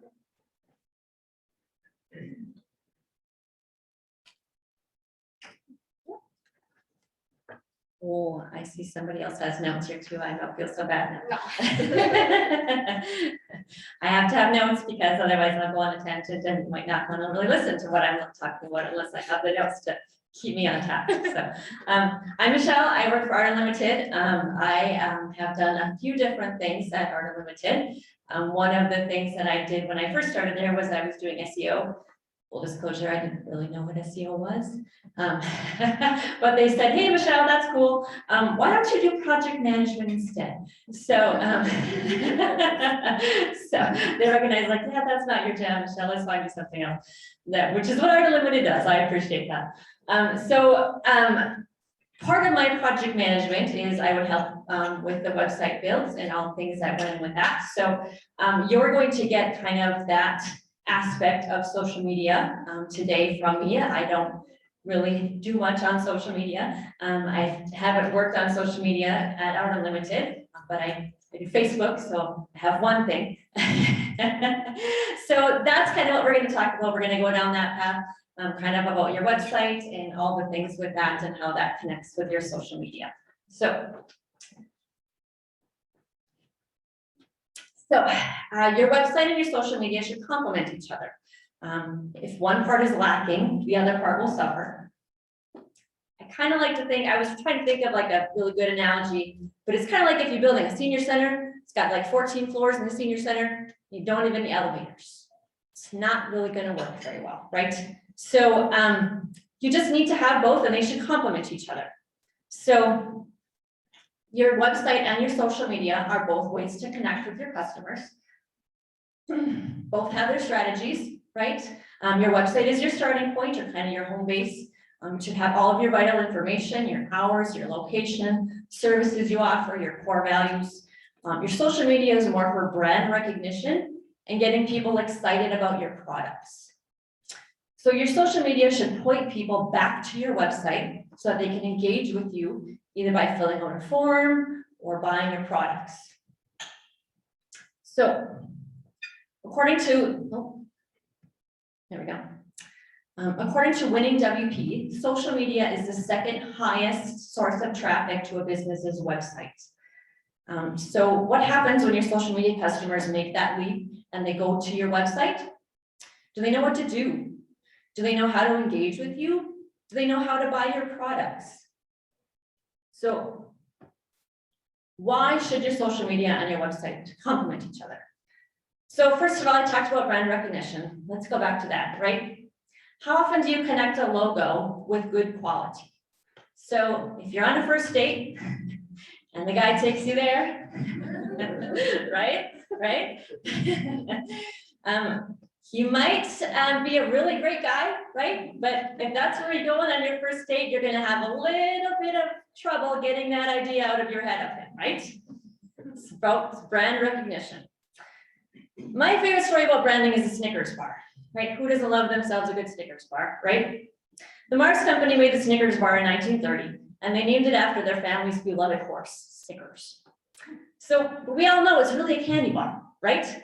Has zero to hardly any nutritional value. There's a little bit of protein, not much else.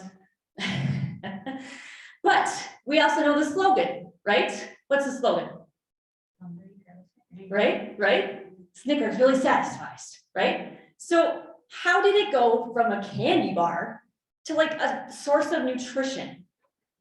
Right? In 1984, the Mars Corporation paid $5 million to have the Snickers bar made as the official snack of the Olympics, which of course outrages nutritionists, right? Can you imagine all those coaches and those nutritionists for those Olympics going, Snickers? Really? But the campaign focused on the peanuts in the bar, insinuating that it made it a healthy snack, right? So they've changed their slogans slightly over the past few years. If you're hungry, eat a Snickers bar. If you're confused, eat a Snickers bar. You're not you and you're hungry, right? Those ones with Joe Pesci. Turns into Marilyn Monroe after he eats a Snickers bar, right? But it's their brand and it works, right? That's brand recognition. The path to getting a new customer to connect with you on your services is a journey.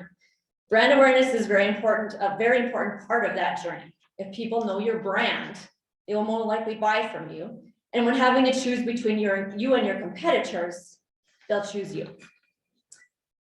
All right, so that's all great. How does that apply to your website, right? So you're working so hard on your social media, getting all your followers lined up, and then they come here. This is an actual website. I don't know what it's even for. This is my favorite example of what's a bad website. If you want to go down a rabbit trail, Google bad websites. It's kind of funny to watch. This is, and I think, full disclosure, I kind of looked for this website again, and I think this was like, I think they have changed it since then, maybe because they got put on that bad website. Got flagged, right? So, you don't want to do that. So we had a study, a couple studies, right? I like statistics. There was one called Trust and Mistrust of Online Health Sites. Yes, this is a health site, but it still kind of translates. They found that when a user mistrusted a website, 94% of the participants said it was because of the design elements of the website, not the content, the design. And in another study done in 2021, 75% of consumers admit to making judgments about a company's credibility based on their website design. So what does that mean? That means that I turned off the microphone. Hello? Don't push that button.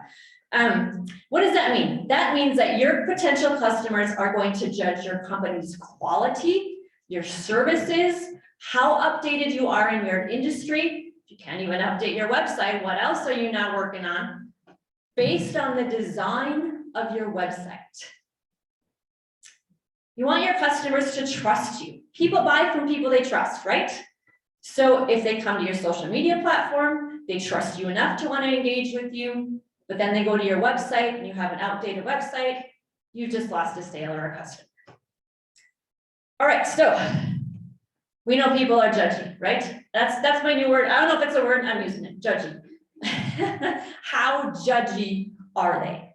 All right, so we got our famous judges there, right? Simon Cowell, Judge Judy. You have 50 to 500 milliseconds to make a good impression. That's half a second. All right. So my question is, well, what happens in half a second? How long actually is that?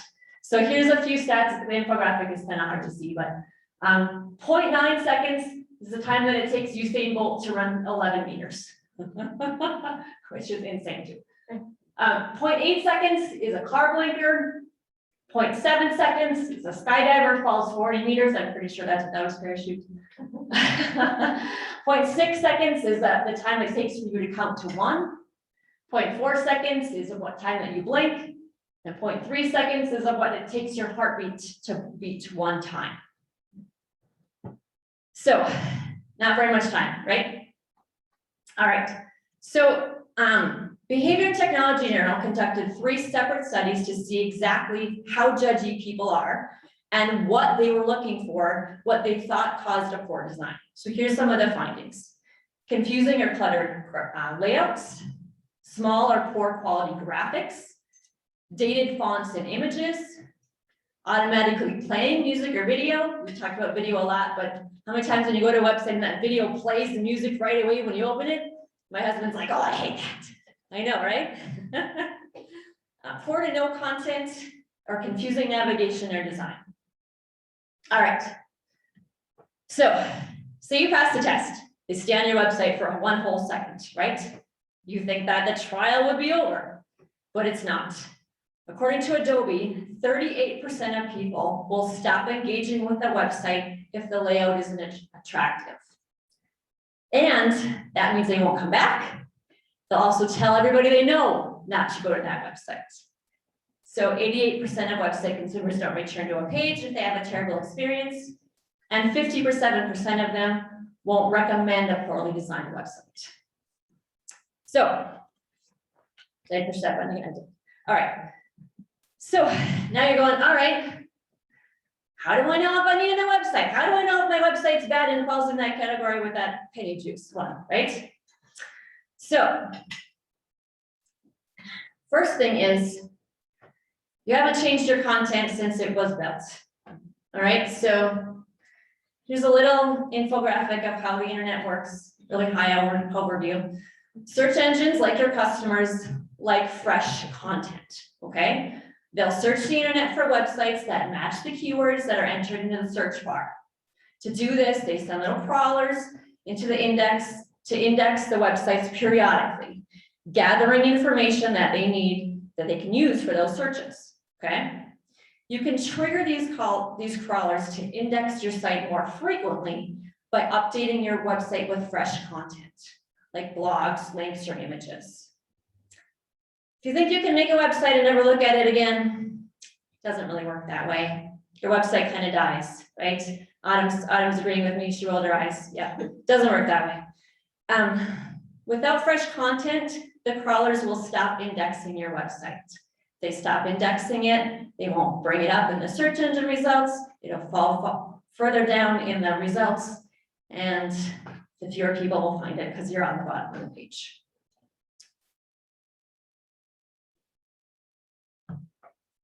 All right, second thing, your site isn't responsive or mobile friendly, okay? So we've talked a lot about cell phones and mobile, right? We all know that mobile is coming up in the rankings and people are using cell phones a lot more, right? As of 2012, more cell phones are sold worldwide than PCs. Since 2016, more people are accessing the internet via their cell phones than a desktop computer. Mobile devices now account for nearly 2 out of every 3 minutes spent online.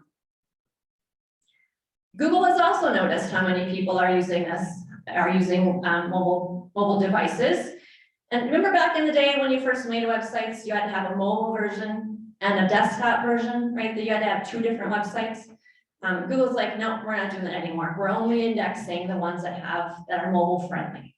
So again, you have to at least be mobile friendly if you want Google to index your website. So what does that mean? What's mobile friendly?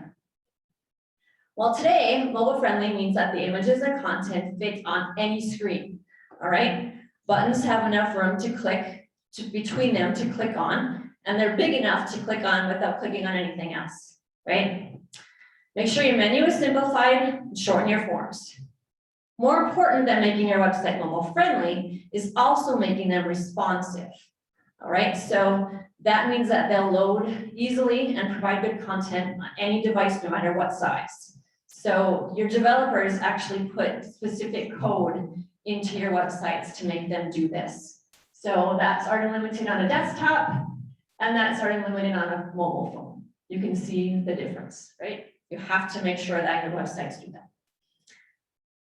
All right, you can take this one step further and develop your website for mobile first, All right, so traditionally, web developers make a website for the desktop experience, and then they kind of, as an afterthought, after everything is said and done, they'll make it look good on any mobile device. Designing for mobile first means you have the mobile experience in the beginning from the very start, all right? And then the desktop becomes the afterthought. So this type of programming and design might require a reversal in thinking from the way that you've done it before. But again, you have to have a mobile first experience or you won't rank in the search engine results. All right. What else would cause you to need a new website? Your website is slow. We all know site speed is important, right? How important is it? So 47% of customers expect a website to load in 2 seconds or less. 40% of people will abandon a website that takes more than 3 seconds to load.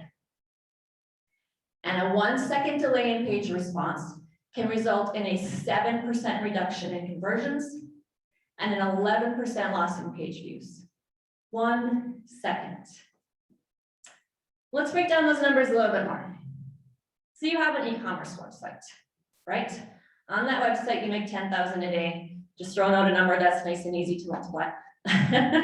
If your page site speed increases by 1 second, that's $700 a day you're missing out on. Multiply that by 365, that's $255,000 lost in revenue, just by a 1 second increase in your loading time. If 2,000 people look at your website every day, and a 1 second page increase means you've lost an additional 220 potential customers because they bounce off of your website, it's too slow. So we know that speed matters, right?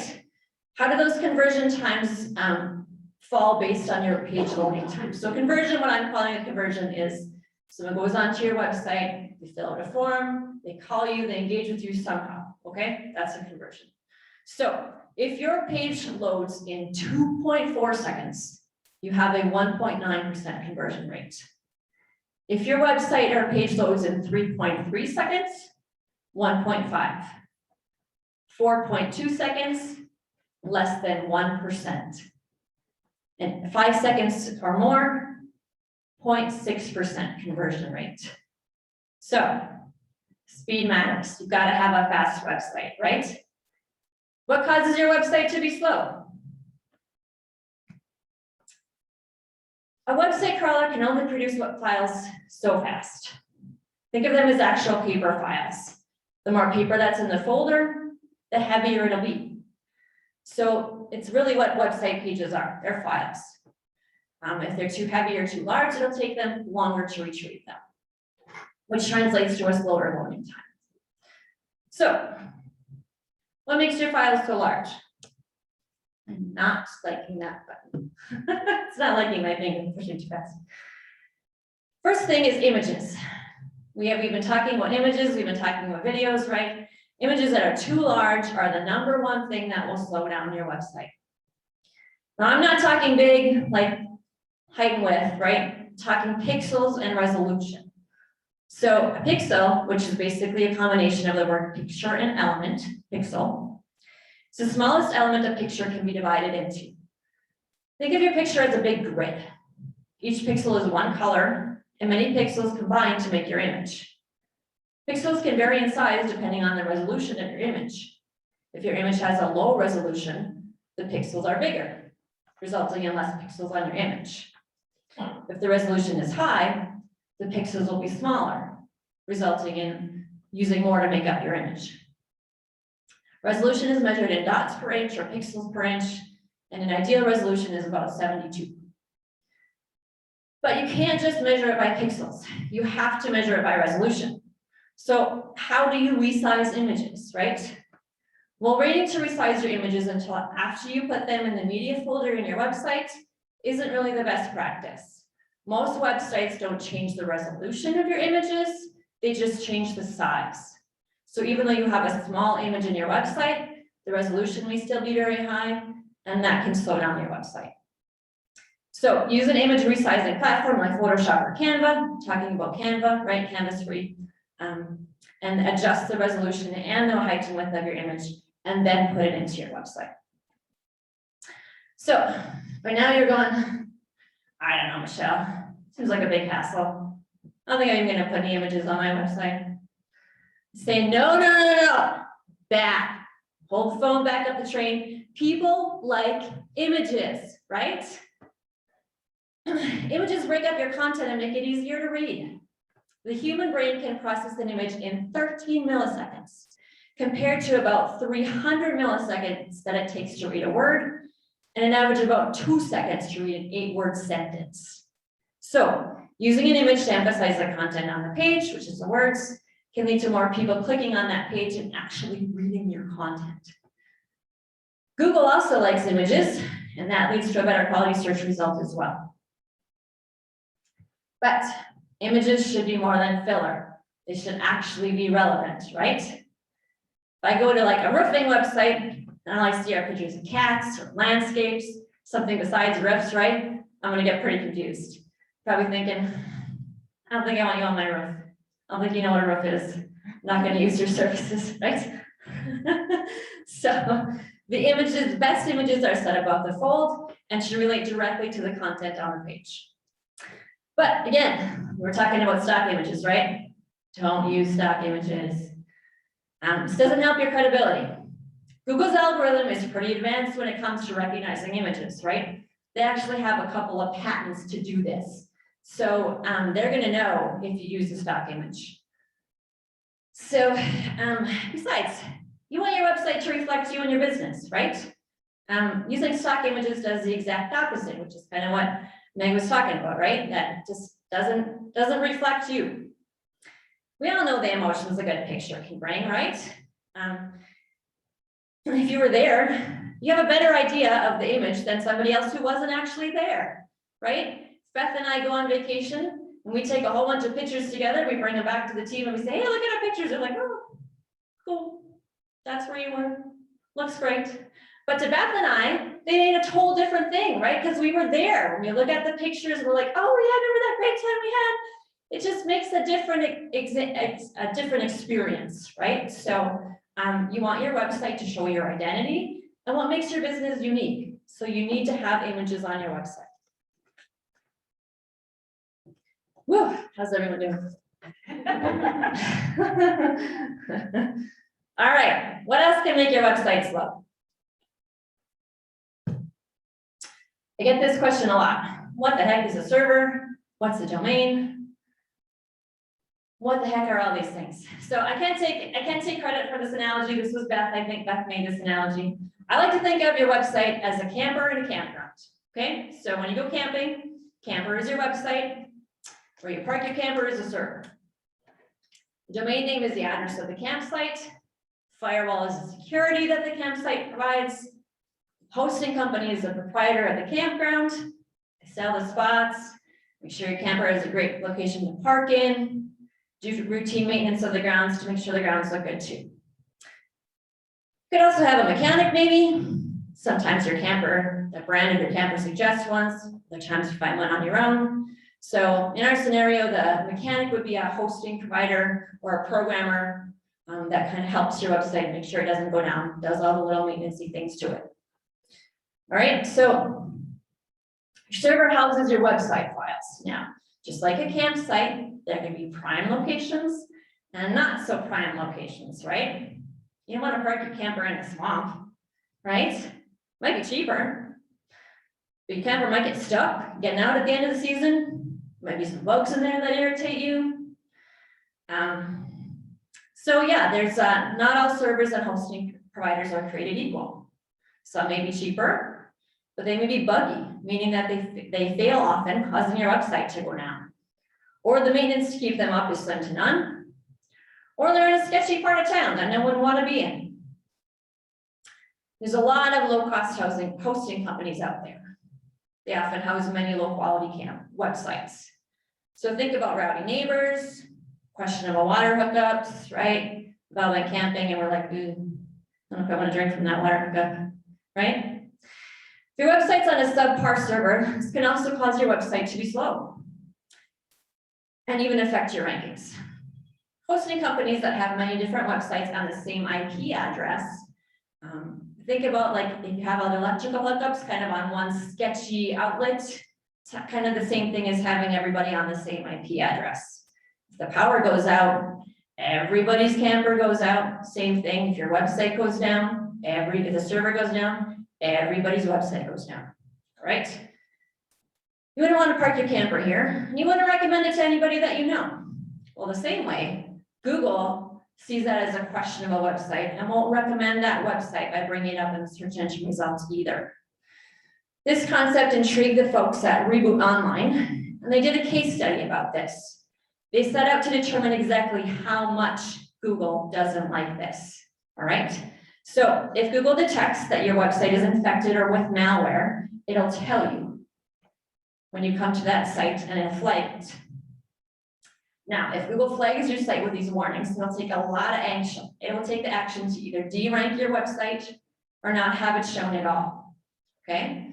So the Reboot Online team wanted to know if having your website in a bad neighborhood contributed to this warning and the subsequent poor rankings. They picked a random word for a keyword that they wanted to rank for. They made 20 new domain names and made websites with those domain names that they could use the keywords for. They put 10 of the websites onto servers with shared hosting accounts that hosted really questionable websites.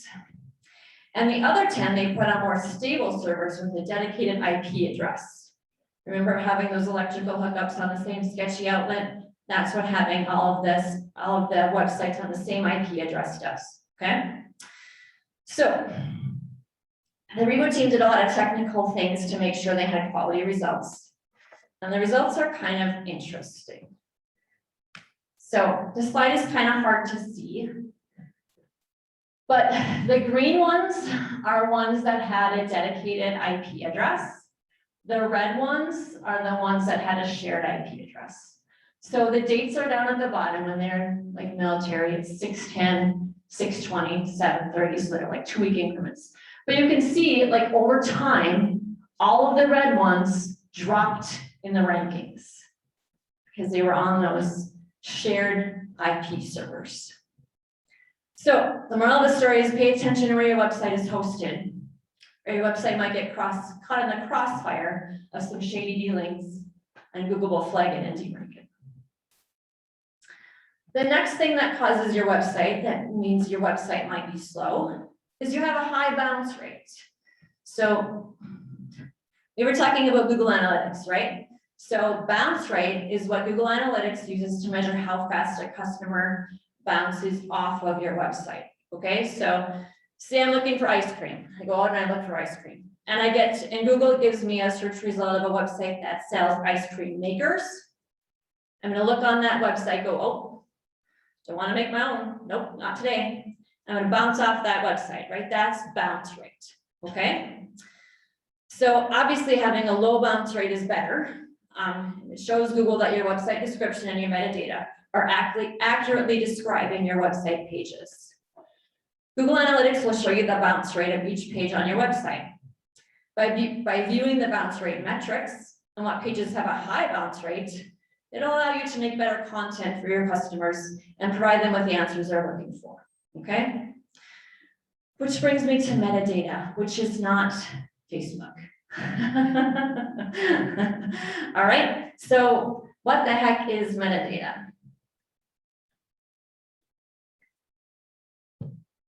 So this is the metadata for one of our Limited's website pages.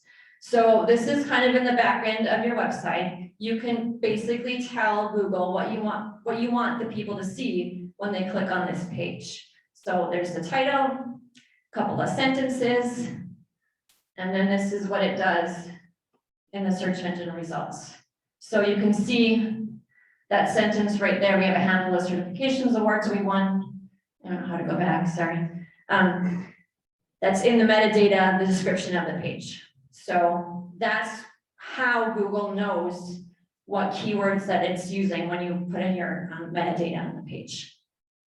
All right, so having good metadata helps Google give the best results for keyword searches, right? And lowers your bounce rate.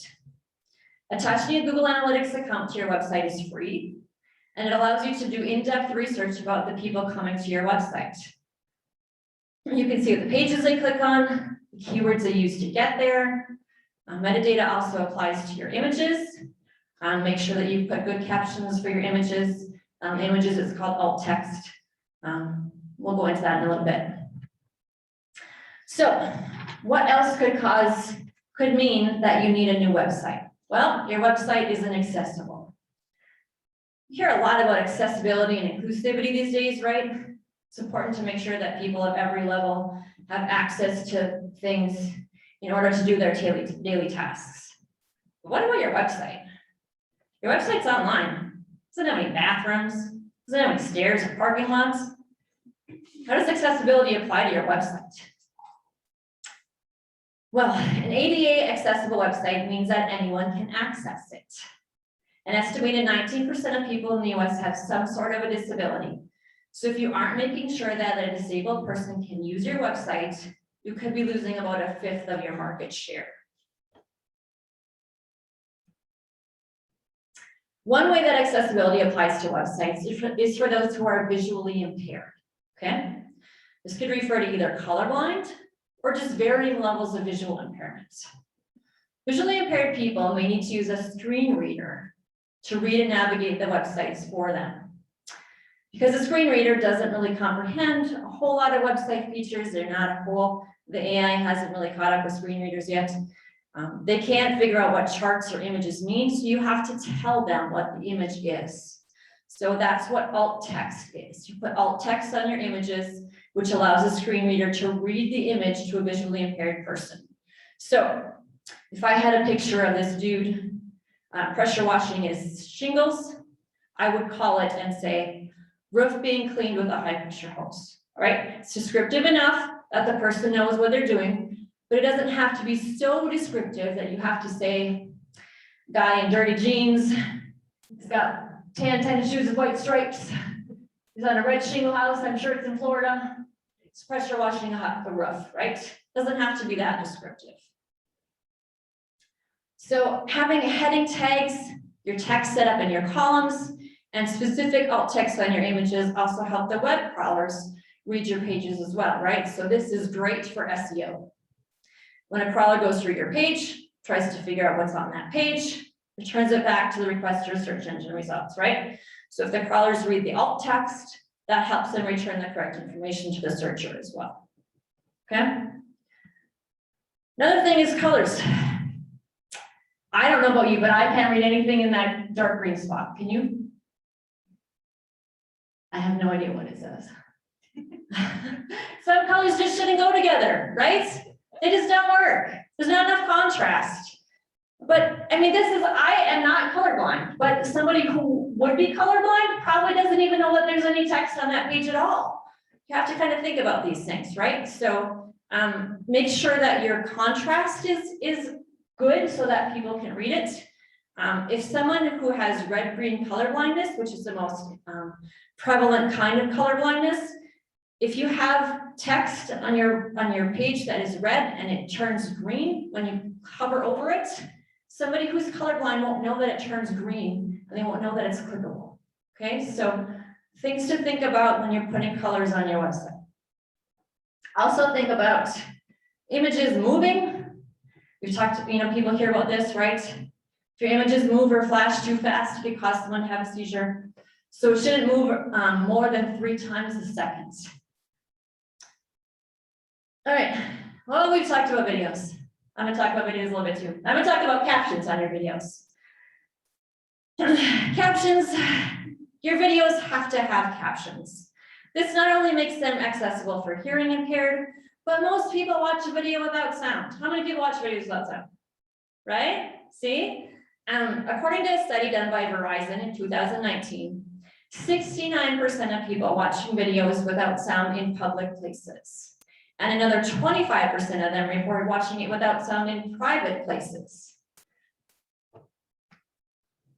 Here's some more stats. 80% of people using captions aren't hearing impaired. I'm guessing that you guys aren't hearing impaired. Am I right? You watch the videos with captions, right? You watch it without sound. So you have to put your captions on. There's many tools that allow you to do captions these days, right? We talked about that too. There's a lot of tools that you can use to put your captions on. Some are free, some will transcribe them for you, but kind of like was Autumn that said our Minnesota accent doesn't really work very well. So you gotta kind of then edit them and make sure that they're actually words that you want to say. All right. So how do I know if my website is slow? All right, that's kind of what everybody's thinking. Like, all right, you talked to me about a bad website, you talked to me about it's slow. How do I know if it's slow? Well, we have a couple different ways that we test websites. One of them is called Think with Google. It's a site speed checker. It'll test your sites based mostly on mobile devices and let you know how fast the pages load in general. Okay. You can also request a full report, and that'll give you recommendations on how to increase your site speed. This is a quick practical test to run. You don't have to be very techy. You don't have to have a computer science degree to do this one. The other one, which is one that our Limited has been using a lot, is called Google Lighthouse. So this one is, you get to it by inspecting your website. Somebody entered the waiting room. Okay. You use it by inspecting your website and then clicking on the network tools. It'll score your website based on 4 metrics: performance, accessibility, SEO, and best practices. And it'll tell you how to clean up all these things too. This one's a little more techy, so it's a little bit more for developers, but it's a really good tool to kind of run. This one you have to run in an incognito mode. If you have any Google Chrome extensions on your website, it'll pick those up and kind of skew the readings. So we can show you how to do this one if you want to test your website. All right. Do I even need a website? Right now you're talking like, oh man, this is hard. This is a lot of work. Do I even need a website, or can I just do social media? Well, having both working together creates an atmosphere that's easier for your clients to find you, right? So the point of having a business is to make money, right? You can't make money if your clients can't find you online. And that is where they're looking, online, even if they're in your own backyard. According to a report from Visual Objects, 76% of consumers will search for a company's website before visiting their physical location. And 44% of people say they frequently use the internet to find information about businesses and services in a specific area, right? If you can't provide them with the information you're looking for, they'll find your competitor. The more platforms you have, the better the chances that your business will be found when someone Googles it. And if all you have are social media platforms, the options you have for keywords will be significantly reduced. But also, having a website gives you control of the information you show to your customers, right? Social media has kind of restrictions about the content you can provide. Yep, some platforms allow you to have your business hours, your address, even a menu, but there's still limitations, right? Your website allows you to have very specific pages of specific information. And here's some pages that shouldn't be left out. Just have to push it twice, I guess. So here's a list of pages. We'll go through them each one. So the first one is your services page, okay? This is from our Unlimited services page on their website. What kind of services do you offer? When you have a website, you can have specific pages detailing each service that you offer. If you're a general contractor, do you do siding? I don't know. Do you do bathrooms? You can post about your latest jobs on your Facebook page, that's for sure. But on a website, your services are right there, right at the top. And your clients won't have to scroll through your post to find the answer for their question. Will they provide this service for me? Okay. Second page is your community outreach and your About Us pages. Again, you can post about the fun 5K that you supported, but your website allows you to write a little bit more about it, right? And why you wanted to help with this specific cause. Yep, sharing your good works kind of seems a little braggy. It's another word I just made up, braggy. But your potential clients want to know these things about you. The Mintel Press Office says that 84% of Americans feel it's important to them that a company supports charitable causes. And half of all Americans say they would switch to a company that supports a cause they believe in. So community outreach also helps your employees feel good about working for you, right? So put this right onto your website so your clients don't have to scroll through your social posts to find your good works. The same thing is true for your About Us page. Your customers want to know the history of your company, and they want to make sure that you're going to do what you say you're going to do. It's another big element to establish trust in your potential clients. They want to know all about you. Large ticket items are sometimes an emotional buy, right? And you want to get your customers to trust you if you want them to interact with you. Goes back to that brand recognition, that trust, right? So next one is your careers page. Are you hiring? What are you hiring for? How do your potential employees apply for your open positions? A social post about this is great, that's true, but it should bring people back to your website to actually apply. And while they're there, why not tell them all the great things that you do, why they should work for you? Talk about the benefits they get, maybe a video or a testimonial from your current or past employees. Talk about your core values and your culture. Brings them back to their website. How about financing? What kind of payment services do you have for your website, for your business? Do you offer financing? Can your customers make payments on your website? By having this page on your website, you can tell your customers all about what you offer. If you offer big ticket items, having some sort of financing will put your customers at ease in their buying decision. One study from Forrester found that offering a credit payment option can result in a 17% increase in incremental sales and a 15% increase in average sale amount, right? I mean, we know if you go to a store with cash versus if you go there with a credit card, probably gonna pay more with a credit. You're gonna spend more if you just have a credit card, right? Same thing, offer financing, put that on your website, brings it back to, yep, you can have a social post about it, but you gotta bring them back to your website to explain it some more. Service area pages. All right, a little map on your social media is great.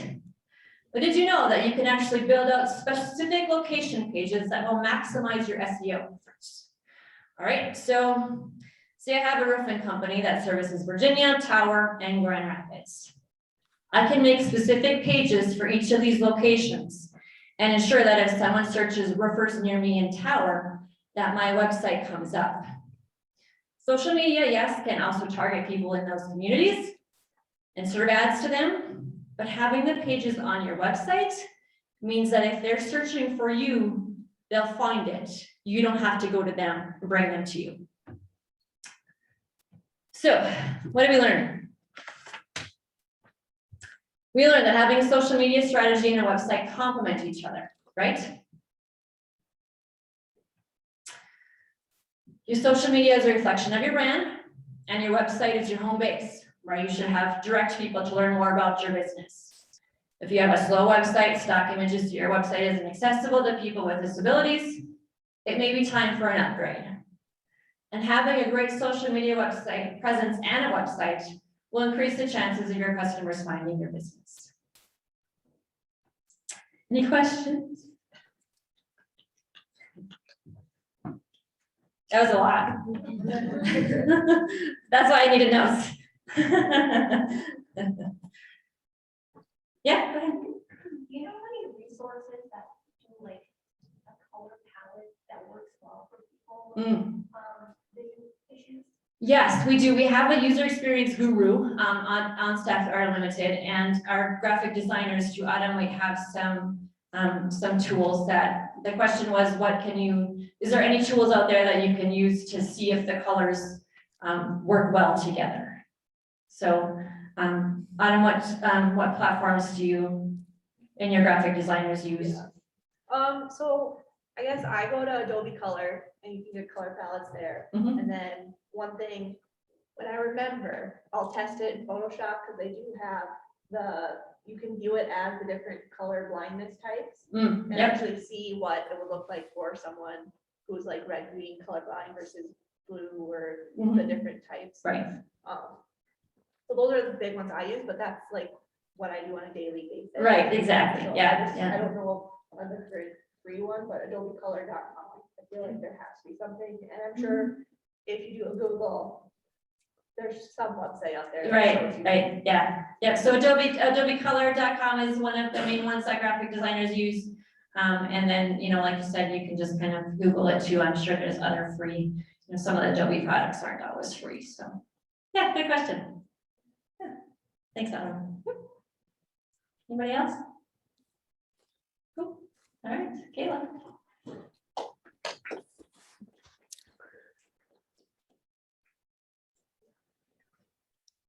Okay, everyone stand up, stretch a little. We've got one more presentation on the day. Thank you, Michelle, for that awesome presentation, by the way.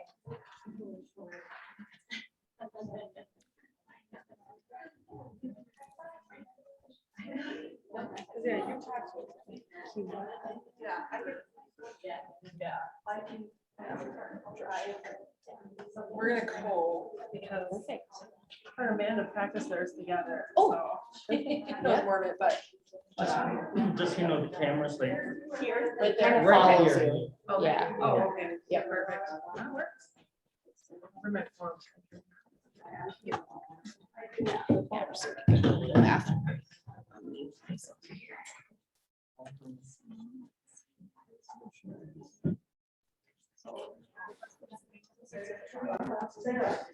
Right.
Okay,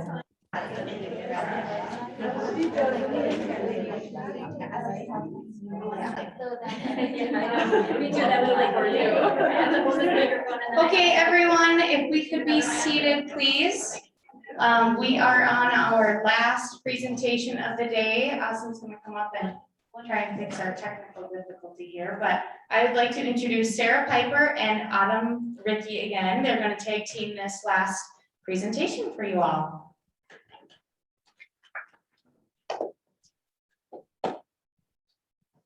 Okay, it's been a long day and we've all learned a lot, so we'll just add a little bit more, so hopefully we can sponge up some more. So Sarah and I both do a lot of social media content at work. I manage Pinnacle social media and help with client accounts, and then Sarah manages some of our bigger clients' social media accounts. So we do this a lot, so we have different tips and tricks to help make you guys more successful. So we're just gonna do the top 5 things we think you guys should know to make your social media more successful. So big one, complete your account setup. Some of you probably already done this, but it doesn't hurt to go back and look again.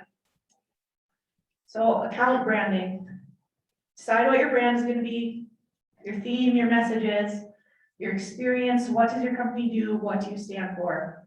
Think about your target audience, how are you going to reach them? Tailor those wordings and those descriptions to your target audiences. And then think about what makes you unique and different and sets you apart from your competitors. Add that information to your account profile.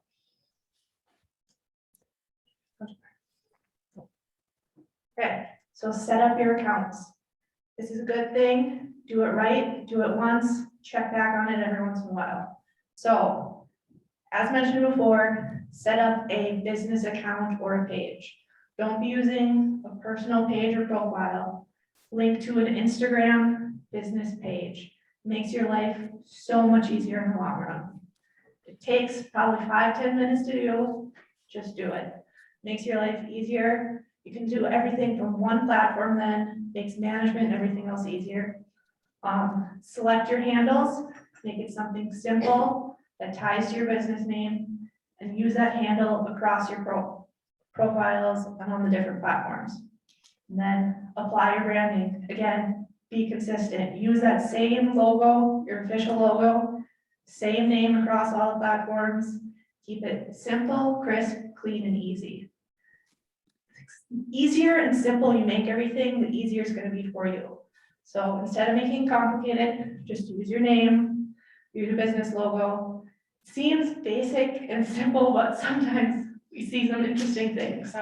It's always good to go back to basics once in a while, and just check to make sure you have everything filled out properly. As platforms change and they add new fields for you to fill out, make sure you go back, fill those out, so that way you're good to go. People have the information, make sure that things are up to date. Touching a little bit on those business accounts, when you set those business accounts up right from the beginning, it helps you as you bring in maybe agencies to help you with things, or as you bring on internships or new employees. It helps you manage who has access and who's doing what. So that way later you're not stuck in a position where someone has access and has left or can't get you in, things like that. So just keep up to date on how that's working and make sure you use those tools so that way you don't put yourself in a pickle later on. Be thorough. Again, those profiles, like it changes. So every once in a while you go on and there'll be new fields. So be thorough, say who you are, where you are, what you do, your hours. Double check your links, make sure your links are still relevant. If you change from an HTTP to an HTTPS, like those things matter. And then fill in all of the fields, like the username, handles, all that fun stuff. Fill it all in, it makes a difference. And again, if you've already set all of your accounts up, it never hurts to go back and look at them. This is a good time to do a review.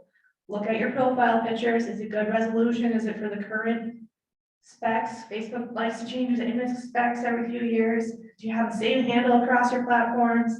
Review what images and posts you're tagged in.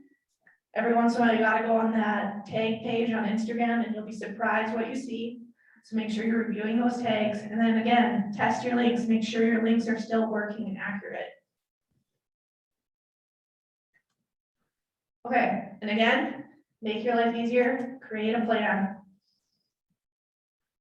So for posting, for consistency, it's all about consistency. If you're just getting going and revving up, trying to explore more platforms, a good place to start is at minimum 1 to 2 times a week. If you want to be cooler and like push the boundaries, we recommend at least 1 time a day.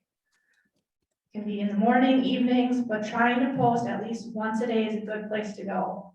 Time of day, like as everybody's talked about already today, it varies by platform, it varies by season, it varies by the people you're targeting, by what content you're posting. So play it all, post all times a day. You can schedule them, just try different things, but think about the time of day and how it relates to your audience as well.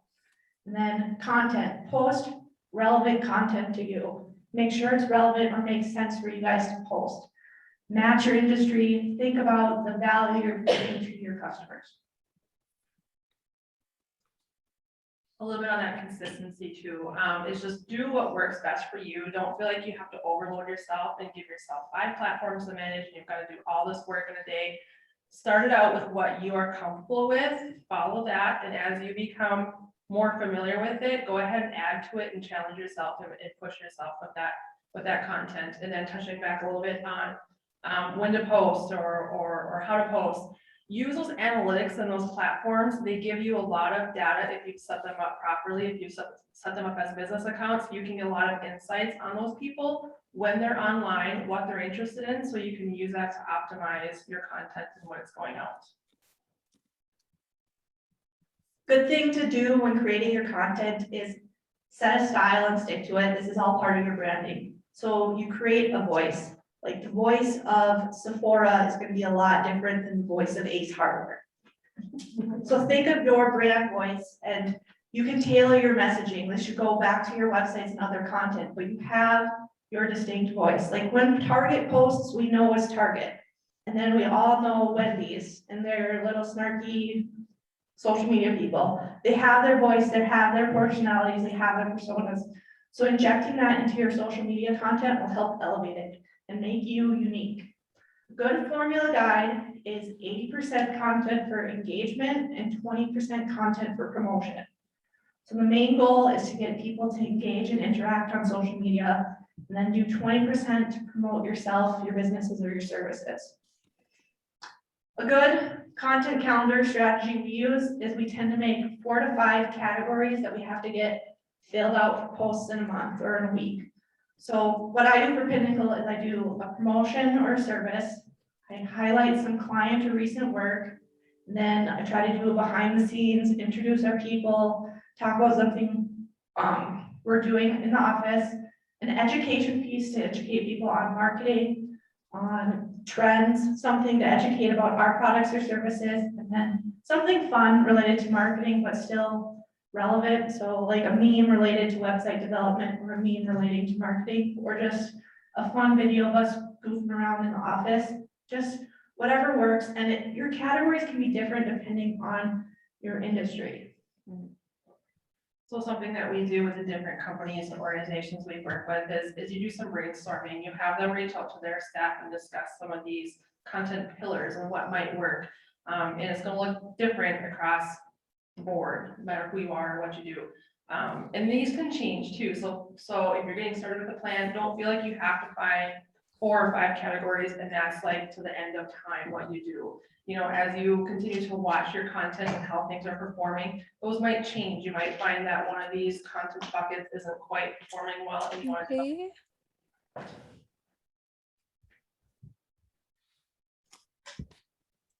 Sandy, you okay?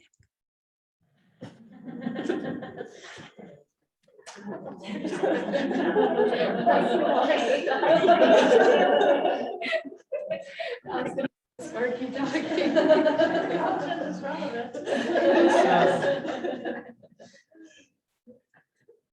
Everyone's muted. I'm not sure. Okay. Just random noises. Okay. I'm okay. I probably just turned really deep red and good laughing. Okay. So hashtags, use them wisely. Hashtag use varies by platform, like Instagram and TikTok, yes, yes, yes, overload, pound them out, use as many as possible. Facebook, probably not as many, like maybe a few, but not like 30 or so, like on Instagram and Facebook. And then if you're going to use hashtags, make them relevant. Look what others in your industry are doing. You can draw inspiration from them. Like just because you have a dog in your picture doesn't always mean dogs of Instagram is the best one to use. And then do your homework. This is a good time to look at some of your keywords and use them to make hashtags. Have your list of your hashtags that you use and reuse it. Work smarter, not harder. Have that list, save it, copy it, paste it, post. And then create your own hashtags and be consistent and reuse them. And then this is all back to consistency in your brand. Make your look. Determine your image style. This is something easy, but it helps define you. Everybody can tell when Target posts. It's that Target vibe. So you can make your own vibe. So pick your colors, pick your image style. Those filters you always apply, use the same ones consistently. Even how you crop your images or like your image styles, all can be part of that look you decide to make. And then when posting, try to evoke some emotion or get a reaction. Like images can do so much, and same with video. That's where people learn so much more with their eyes than with just images. So use images more than just posts. And then don't forget to add your logo on there. And then after you've done creating your plan and you've been doing stuff, review and repeat. Look at the insights and the analytics, see what's working and what's not, see which ones are getting that engagement, see what time of day is better, and then adjust your plan. Your social media strategy should always be changing and evolving by using the data and insights you get. It's all about trial and error. You're gonna learn more as you do more. So what worked, what didn't work? Don't be afraid to try new things. If it goes bad, it's just gonna get suppressed by Facebook. And then you learned, hey, that didn't work. I'm gonna try something different. Yeah, exactly. I think that trial and error, don't be afraid to fail, because if you can look at a failure and figure out, okay, here's something that didn't work, why did it not work? You learn from that. You can learn just as much from that as you do from something that's successful. Something I do as I'm testing and trying new things is I keep a journal too, because sometimes you will try something on the fly and you'll look back later and you're like, that worked really well. And you try to remember, well, why did that work well?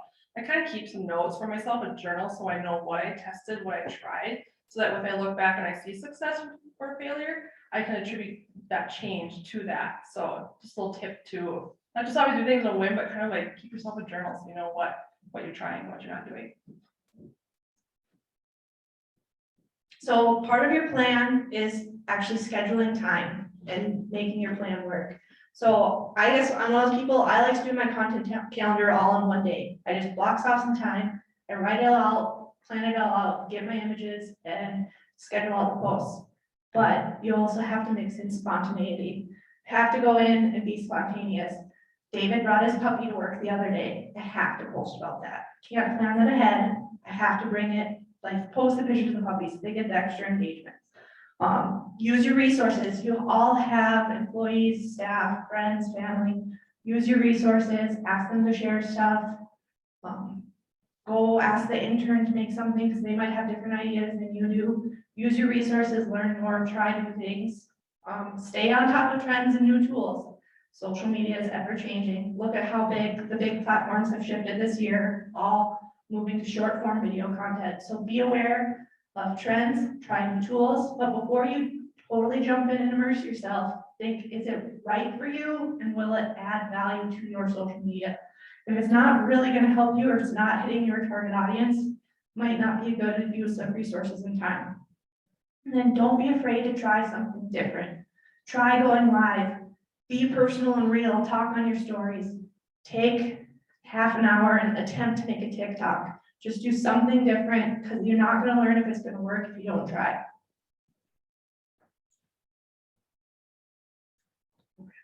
So third thing that's going to help you be successful on social media is to network and engage. This is all about interacting with your peers and around you. So network, follow supporting organizations, local organizations, anything relevant, your neighbors, local tourism, local chamber, community events, connect with industry-related pages, and connect with your clients and customers. These are going to be people that help build your audience and build your platform and extend your reach.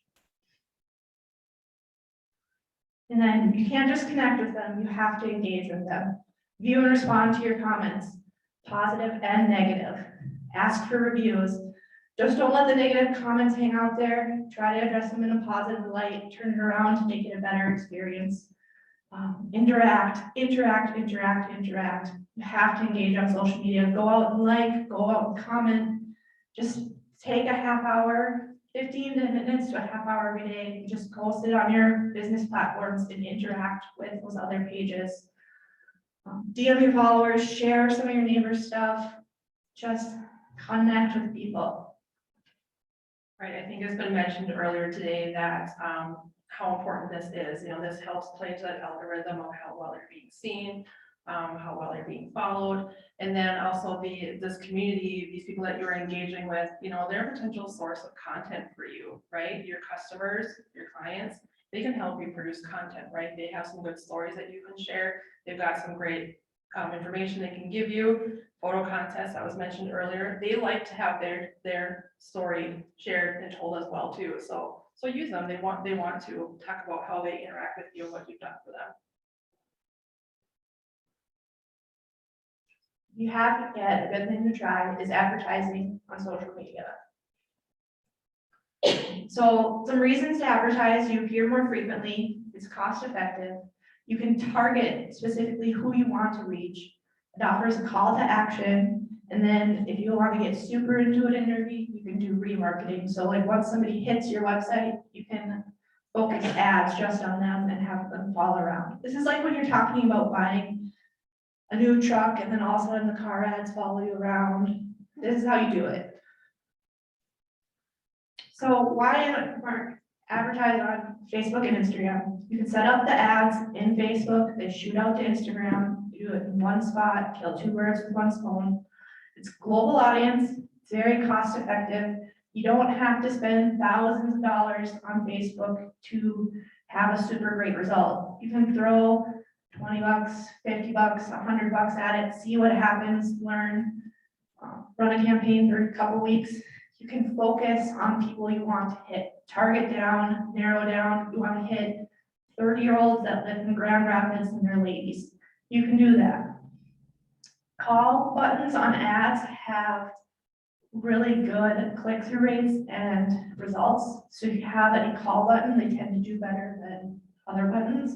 And then again, two birds with one stone, set them up on Facebook, they go out to Instagram, and then it's ideal for traffic. Like if you want to push traffic to your website or traffic to a specific location, ads are great for that. So there's different campaigns options. If you don't want to set up a whole campaign through Facebook, a boost is a good option. And they talked about that earlier today. You can throw 20 bucks on there and it's guaranteed to show up in your followers' timelines, rise to the clock. You usually can set it up in one click and it's just great. Boosts are better for increasing awareness. So if you want to raise awareness of an event or a specific deal or a sale, boosts are probably more effective than a campaign. Or if you have an organic post that does really, really well and you think that more people benefit from them, that's a great post to go ahead and boost, put some dollars behind that, because if it's doing really well organically, it'll probably do well beyond using just your organic following, but letting Facebook use that AI that they have to show it to more people. And I know we touched on it today. We heard today about how the platforms they cost money. It's a pay to play platform. They're all that way. You have to put ad dollars out there to be seen and reach the people you need to reach. So it's something that definitely everyone should be testing and trying and doing within their day-to-day. So Twitter, question that we get a lot is like, why run ads on Twitter? It's really neat. You can do a lot with a small amount of money on Twitter. It's not always the right platform for everybody, but in some situations it is a good platform, especially maybe if you're into your consumer base is news related, sports related, environmental related, actually you can see a lot of that on there. But you can do some really good targeting with your dollars and you can actually get some really good results for a small amount of money, surprisingly, on Twitter.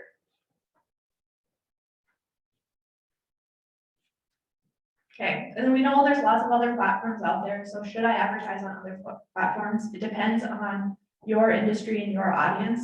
So knowing where your target audience is, what platforms they're spending their time on, that will determine if it is worth it for you to put your spend and your money there. Like if your audience isn't on Instagram, don't advertise on Instagram. But that's again, taking the time to figure out like, hey, what social media platforms do you use? Talking to your customers, learning more about them. If anything, like a good one we'd recommend trying, and we've seen good results in the last couple of years, is trying YouTube ads. You have a few options with them. There's skippable ads, non-skippable ads, bumper ads, which are like the annoying ones that like show up when you're in like the middle of something or right at the end or right at the beginning. And then the simple overlay ads that hover over the video again, that pop up in the middle, you're watching something and annoy the crap out of you, but hey, they work. And the last 5 things, this is the tips and tools from our brains and the sponge of knowledge that we'll try to share to help you guys be more successful. So some basic rules for posting on social media. Keep it short and simple. People don't like reading lengthy novels on social media. It's kind of the quick, easy to digest stuff. If you want to talk more, use a video. Use your voice, create that voice, have it in your style. To make your life easier, stay organized, make a plan. Then the goal of social media is to interact. It's a social platform. So be interactive. Try using polls, share your testimonials, your views, run some contests. Try to do things to engage with people and get more. If you're running out of ideas, it's okay to leverage holidays. There's usually some holiday every day of the week between donut day, cookie day, shoe day, hammer day. There's something you can figure it out. And then also show your people. Marketing's about trust. So introducing your team, your people, what you do, showing your people is a good, easy way to add some extra content. Posting tips. You get out what you put in, so taking some time and planning it out is only going to help you out more. So this is about dedicating that time to write it, post it, schedule it, interact. If you want to make life easier, you can schedule your posts in advance. Facebook Creator Studio lets you schedule out to Facebook and Instagram. Twitter now lets you schedule out stuff. You can use a platform like Hootsuite to schedule all your platforms at once. It's always good to post in real time too. If you're at an event, it never hurts to change it up, be spontaneous, add in those additional things. We still do it. We're professionals. We watch tutorials. It is okay to Google something to try and find the answer or learn how to do something different. Facebook pushes out a lot of information. Instagram pushes out a lot of information. TikTok just made a guide on how to post a TikTok and how to advertise on TikTok. It walks you through step by step of how to create a TikTok and all the stuff to do. So using those platform help docs, Googling it, watching a tutorial video, are all going to help you and be more successful. Or just doing hands-on. Don't be afraid when those new things roll out and you see those new buttons and icons all show up on your screen. Don't be afraid to try them and see what they do. I think we've heard it a lot today, but for image ideas, use your own photos. Use your own personal images, create some infographics, take a walk around the office or store, capture some new images or ideas, show your people, and again, try a video, do a store walkthrough, something, show what you do or help people learn to what you do. Utilizing tags and links is also helpful. Tag other businesses, other organizations, other people. Location tags are good, making sure your business's location tag is active. If you have a physical location is helpful. Tag events. When posting, Facebook tends to suppress outside links. So posting off of Facebook or using links in all of your posts is not always the best idea. So it's always a good idea to do a mix of stuff. Like you can still have a post with a call to action, but direct them to your profile instead of just having that link in the post, because Facebook will bury it and no one will see it. So these are some free tools we use and don't use, but we also can recommend them because they'll make life easier for you. So Facebook Creator Studio is probably one of our favorite things now, and you guys can use it. It's available at your fingertips. Canva is out there. It is good for those who are just looking for some basic imaging or design software. Instagram's tools that we would recommend, Repost allows you to share somebody else's post or repost it onto your timeline. Boomerang, those are those fun little snippets that repeat and go back and forth. Hyperlapse is also a different tool from Instagram that helps you just create videos and short stuff. Layout is how you do the little collage grids and whatever else. And then again, Canva is a good tool for Instagram, and Adobe Spark is another good resource for making social media images, and that's free as well. Some other helpful tools, Linktree lets you do multiple links on Instagram. Hootsuite, again, is a scheduling software that allows you to schedule to multiple platforms at once. You don't have to have cool software for making a social media calendar. Most of ours we write in a Microsoft Word doc, a Google Doc, or in just some basic calendar. You don't have to have HubSpot or SEMrush to do all this stuff.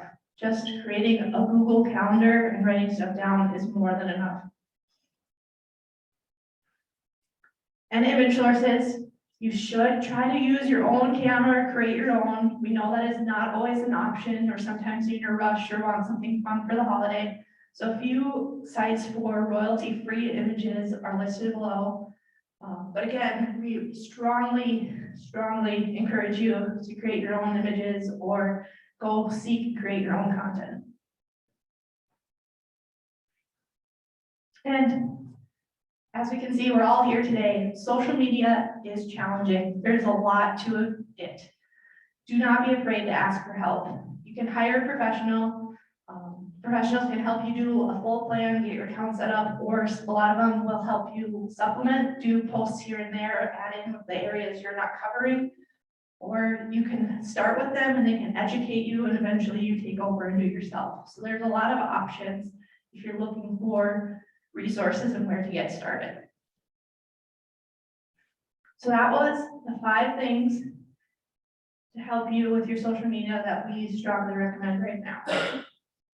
Any questions? Yes, I was just gonna say that, not everyone has a camera. Hiring a professional photographer is a great way to get beautiful images for your websites. I make sure that I have a conversation about what colors are on your website, what you should wear so that it complements what is on your website. And so that there are photographers out there that can help you get those beautiful images for your social media. Yeah, I think we got 2 of them in the room. I was gonna say, Janet beat me to the. But I'm back with ICTV and Two Rivers Video. So if you need help with the video side, not only can we help you do a professional video, but we also do rent out equipment. So if you find you need a light or a tripod, or you want to try it yourself with a small camera, we have those. But ICTV does do professional, we do the planning, you sit down and plan. And something to do together with them. But we're here as a resource too. We're a nonprofit, so we do this part as a way to support our nonprofit television station. Yeah, and then basically, if you have like anything newer than an iPhone 8, you have like a great camera in your hands. Like professional photographers are awesome, but again, not always in everybody's budget. Or you want to get more bang for your buck and mileage, and you want to do that photo shoot and get time for like a bigger campaign. But just for the everyday snapshots and posting, that piece of technology in your pocket can get you very, very far. I use my phone more than I use my camera. Yeah. So is John. Yeah, our videographer, that he gave, I got way more information than I asked for.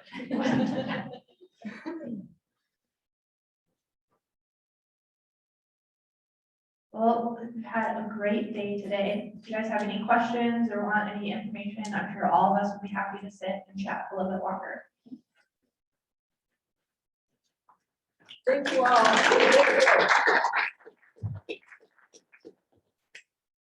Okay, thank you all for those amazing presentations. I think all of us will be able to leave here today with learning a little something extra or 10 little somethings extras. Before you leave, I just want to give you guys some tidbits about all the things that IEDC will be offering in the coming months. For those of you who don't know, IEDC is part of the Launch Minnesota Hub Group in our region, the Northeast region, called Innovate 218. The group will assist in building an expansion of the startup ecosystem for entrepreneurs in the Northeast Development Region through education, training, networking, access to nationally ranked accelerators, access to risk capital, and technical support services. So if you guys look on your tables, I've provided you with a couple flyers. The first one is happening on Tuesday, December 14th. Innovate 218 will be hosting the Rink Pitch Competition. The Rink is a place where entrepreneurs and innovators of the Northeast region can pitch their back of the napkin ideas to a panel of experienced judges.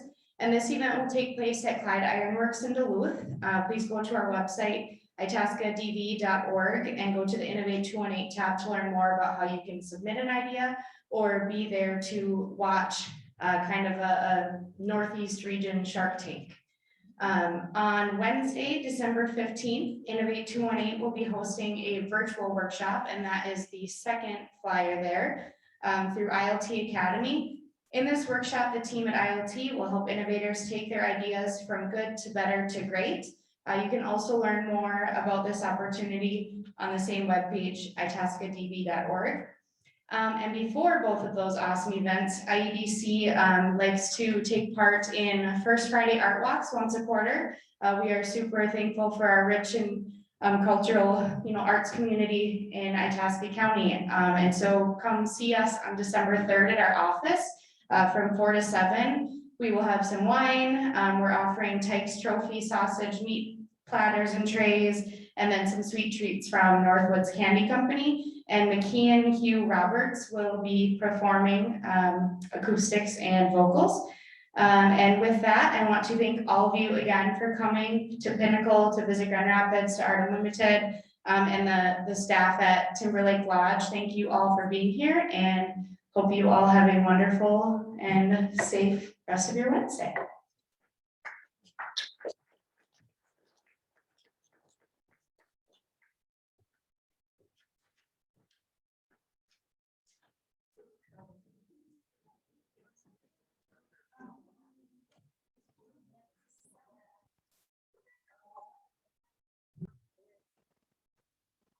Good.